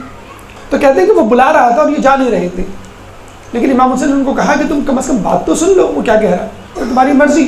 جب یہ گئے بات سننے تو اس نے یہ بات رکھی، تو بہت غصہ ہوئے کہ تو چاہتا ہے کہ ہم ملعون اور ملعونوں کی اولادوں سے صلح کریں، اور ہمارے لیے تو امان نامہ ہو اور امام مظلوم امام حسین کے لیے امان نامہ نہ ہو، میں ایسے امان نامے کو نہیں مانتا۔ تو امان نامہ لینے سے بالکل انکار کر دیا۔ پھر شب عاشور آپ نے سنا ہوگا امام حسین نے جو ہے آخری رعایت دی تھی، چراغ گل کر دیا تھا اور یہ کہا تھا کہ جس کو جانا ہو وہ چلا جائے۔ اچھا، یہ بھی ایک نفسیاتی حربہ تھا۔ اچھا، کچھ لوگ کہتے ہیں کہ جب آپ کسی کو جذباتی طور پہ بلیک میل کرنا چاہیں، ہمدردی سمیٹنا چاہیں، ایکسپلائٹ کرنا چاہیں، تو اس قسم کے جملے کہہ دیتے ہیں کہ بھئی جو میری مدد کرنا چاہتا ہے رکے ورنہ سب چلے جائیں۔ لیکن امام نے واضح طور پہ کہا، یہ کتنا بڑا جملہ کہا، کہ اندھیرا ہے، تمہارے چہرے مجھ پر آشکار نہیں ہیں، لیکن اس کے باوجود بھی اگر تم سمجھتے ہو کہ تمہیں شرمندگی ہوگی اکیلے جانے میں، تو تم اپنے ساتھ ایک بنی ہاشم کے فرد کو اس کی انگلی پکڑ کے اپنے ساتھ لے جاؤ، تاکہ یہ نہ ظاہر ہو کہ تم گئے ہو، یہ ظاہر ہو کہ وہ گیا ہے اور وہ تم کو لے کر گیا ہے، یعنی بنی ہاشم پر بات آ جائے، تم پر بات نہ آئے۔ تمہیں یہ بھی آپشن 19 بنی ہاشم کے لوگ تھے، باقی جو ہے وہ جانے سران تھے، تو پورا آپشن دیا تم جا سکتے ہو۔ تو جب امام نے یہ تقریر ختم کی اور چراغ گل کر دیا، تو سب سے پہلے کون کھڑا ہوا؟ تجدید وفا، تجدید عہد کے لیے حضرت عباس۔ یہ کیسے ممکن ہے؟ کیا آپ سمجھتے ہیں کہ ہم آپ کے بعد زندہ رہیں گے؟ کیا ہم اس لیے چلے جائیں کہ جو باقی زندگی رہے گی وہ عیش و عشرت سے گزارے؟ ہم کبھی نہیں جائیں گے، ہم آپ کے ساتھ جینے مرنے کا عہد کرتے ہیں۔ پھر حضرت عباس کی ہمت کو دیکھ کے باقی لوگوں نے، اور یہ حقیقت ہے، جو شخص پہلے کہتا ہے، پہلے دعویٰ کرتا ہے، پہلے تجدید وفا کرتا ہے، اس کی بہت اہمیت ہوتی ہے۔ تو یہ حضرت عباس نے وعدہ کیا تھا، جس کے بعد باقی لوگوں نے اس کے بعد جو ہے تجدید وفا، تجدید عہد کیا۔ پھر جب اگلا دن عصر عاشور آئی تو آپ کو معلوم ہے وہ صبح سے اس کوشش میں تھے، اس سے پہلے سے کوشش میں تھے کہ مجھے اجازت دیں مجھے اجازت دیں، لیکن امام نے اجازت نہیں دی، اور ایک ایک کر کے لوگ شہید ہوتے گئے، بار بار آتے بار بار امام ان کو منع کرتے۔ پھر آخر میں جب آئے اور کہا مجھے جنگ کی اجازت دیجیے، تو امام نے کیا کہا کہ تم تو لشکر کے علم بردار ہو، آپ کو میں نے بتایا کہ اگر علم نہیں رہے گا تو اس کا مطلب شکست ہو گئی آپ کی۔ تو عباس کا وہ جملہ مصائب کے ٹکڑوں میں سنتے ہیں کہ مولا اب وہ لشکر رہا ہی کہاں کہ جس کا میں علم بردار۔ تو امام نے بھی کہا کہ لشکر نہیں تو کیا ہوا، لشکر کا سردار تو موجود ہے۔ لشکر کا سردار کے بارے میں کہا جاتا ہے نا کہ اگر سردار نہ ہو تو لشکر نہیں۔ اس کے باوجود جب انہوں نے ضد کی تو امام نے کیا کہا، اچھا تم ایسا کرو پہلے سکینہ کے لیے پانی لے کر آؤ، تلوار لے لی، مشکیزہ تھما دیا۔ اب کتنا کڑا امتحان تھا حضرت عباس کے لیے کہ میں جنگ کے لیے کہہ رہا ہوں اور اب تو میرے علاوہ کوئی بچا ہی نہیں ہے کہ جو جنگ کرے، سردار تو نہیں جا سکتا، پہلے سب لوگ جاتے ہیں پھر سردار جاتا ہے۔ تو آپ نے جو ہے کہ کہا کہ مجھے جانے کے بعد اس پہ بھی کہا گیا کہ نہیں پہلے پانی لے کر آؤ، یعنی بالکل جسے کہتے ہیں کہ جیسے میں نے مثال دی تھی کہ کسی کو کہا جا رہا ہے کہ تم کہ کوئی کہہ رہا ہے کہ مجھے اجازت دیں، آپ کہیں کہ نہیں لوگوں کو پانی پلاؤ، تو اس کے باوجود بھی وہ گئے پانی لینے کے لیے، پانی پی لیا، اچھا پانی ہاتھوں میں لیا پینے کے لیے، تو کیا کہا کہ نہیں کہ سکینہ پیاسی ہوگی پہلے وہ پیے گی، لشکری پیئیں گے، خیمے میں رہنے والے لوگ پیئیں گے، پھر میں پیوں گا۔ تو آپ نے چھوڑ کے مشکیزے میں پانی بھر لیا۔ اب آپ خود دیکھ لیے ایک ہاتھ میں مشکیزہ ہے اور ایک ہاتھ میں علم ہے، تو دشمن جو ہے چاروں طرف سے بارش کر رہا ہے نیزوں کی اور یہ بچتے چلے جا رہے ہیں۔ دشمن نے کیا کہا کہ اس کے مشکیزے کو نشانہ بناؤ، بس مشکیزہ چھدا، دو ٹکڑے ہوا، پارا پارا ہوا، کہتے ہیں کہ حضرت عباس کا دل بھی پارا پارا ہو گیا اور وہ سر جھکا کے گھوڑے پہ بیٹھ گئے۔ دشمن نے جب یہ موقع دیکھا تو پیچھے سے نیزہ پھینکا اور نیزہ لگتے ہی وہ زمین پہ گرے۔ کہتے ہیں کہ ایک آنکھ میں تیر تھا اور وہ گھوڑے سے گرے ہوئے تھے۔ اس کے باوجود جب امام حسین آئے تو انتہائی ادب کے ساتھ، انتہائی اخلاق کے ساتھ ان کے ساتھ بات کی، اور میں نہیں چاہتا کہ میرے خون سے آپ کا جسم جو ہے آلودہ ہوا۔ اسی طرح امام حسین نے کہا کہ میں چاہتا ہوں کہ میری آخری خواہش تم پوری کر دو، اور کیا ہے آخری خواہش کہ تم مجھے بھائی کہہ کے پکارو۔ تو حضرت عباس نے ان کو جو ہے بھائی کہا، اور یہ بھی کہا کہ مجھے جو ہے وہ خیمے میں نہ لے جائیے گا کہ میں کس منہ سے سکینہ کو جو ہے اپنا منہ دکھاؤں گا کہ میں اس کے لیے پانی نہیں لا سکا۔ اور پھر یہ بھی کہا جاتا ہے کہ حضرت عباس کی جو قبر ہمیں امام حسین اور دیگر لوگوں سے دور نظر آتی ہے، اس کی وجہ بھی یہی ہے شاید کہ امام حسین نے ان کو خیمہ گاہ سے دور دفنایا، اور آج بھی جو ہے وہ باب الحوائج کے طور پہ اپنی قبر مبارک میں آرام کر رہے ہیں، لیکن لوگوں کی ضرورتوں، لوگوں کی حاجتوں کو پورا کر رہے ہیں۔ اللہ تعالیٰ سے دعا ہے کہ جو کچھ سنا اور پڑھا اس میں عمل کرنے کی توفیق عطا فرما۔ اللہ تعالیٰ سے دعا ہے کہ حضرت عباس کے نقش قدم پر چلنے کی توفیق عطا فرما۔ اللہ تعالیٰ سے دعا ہے کہ تعلیمات اہل بیت پر چلنے کی توفیق عطا فرما۔ قیامت ان کی شفاعت سے بہرمند فرما، امام کے ظہور میں تعجیل فرما، اور ہمیں ان کے انصار و اعوان میں شامل فرما۔ ربنا تقبل منا انك انت السميع العليم وتب علينا انك انت التواب الرحيم برحمتك يا ارحم الراحمين برحمتك يا ارحم الراحمين وصلى الله على محمد وآله الطاهرين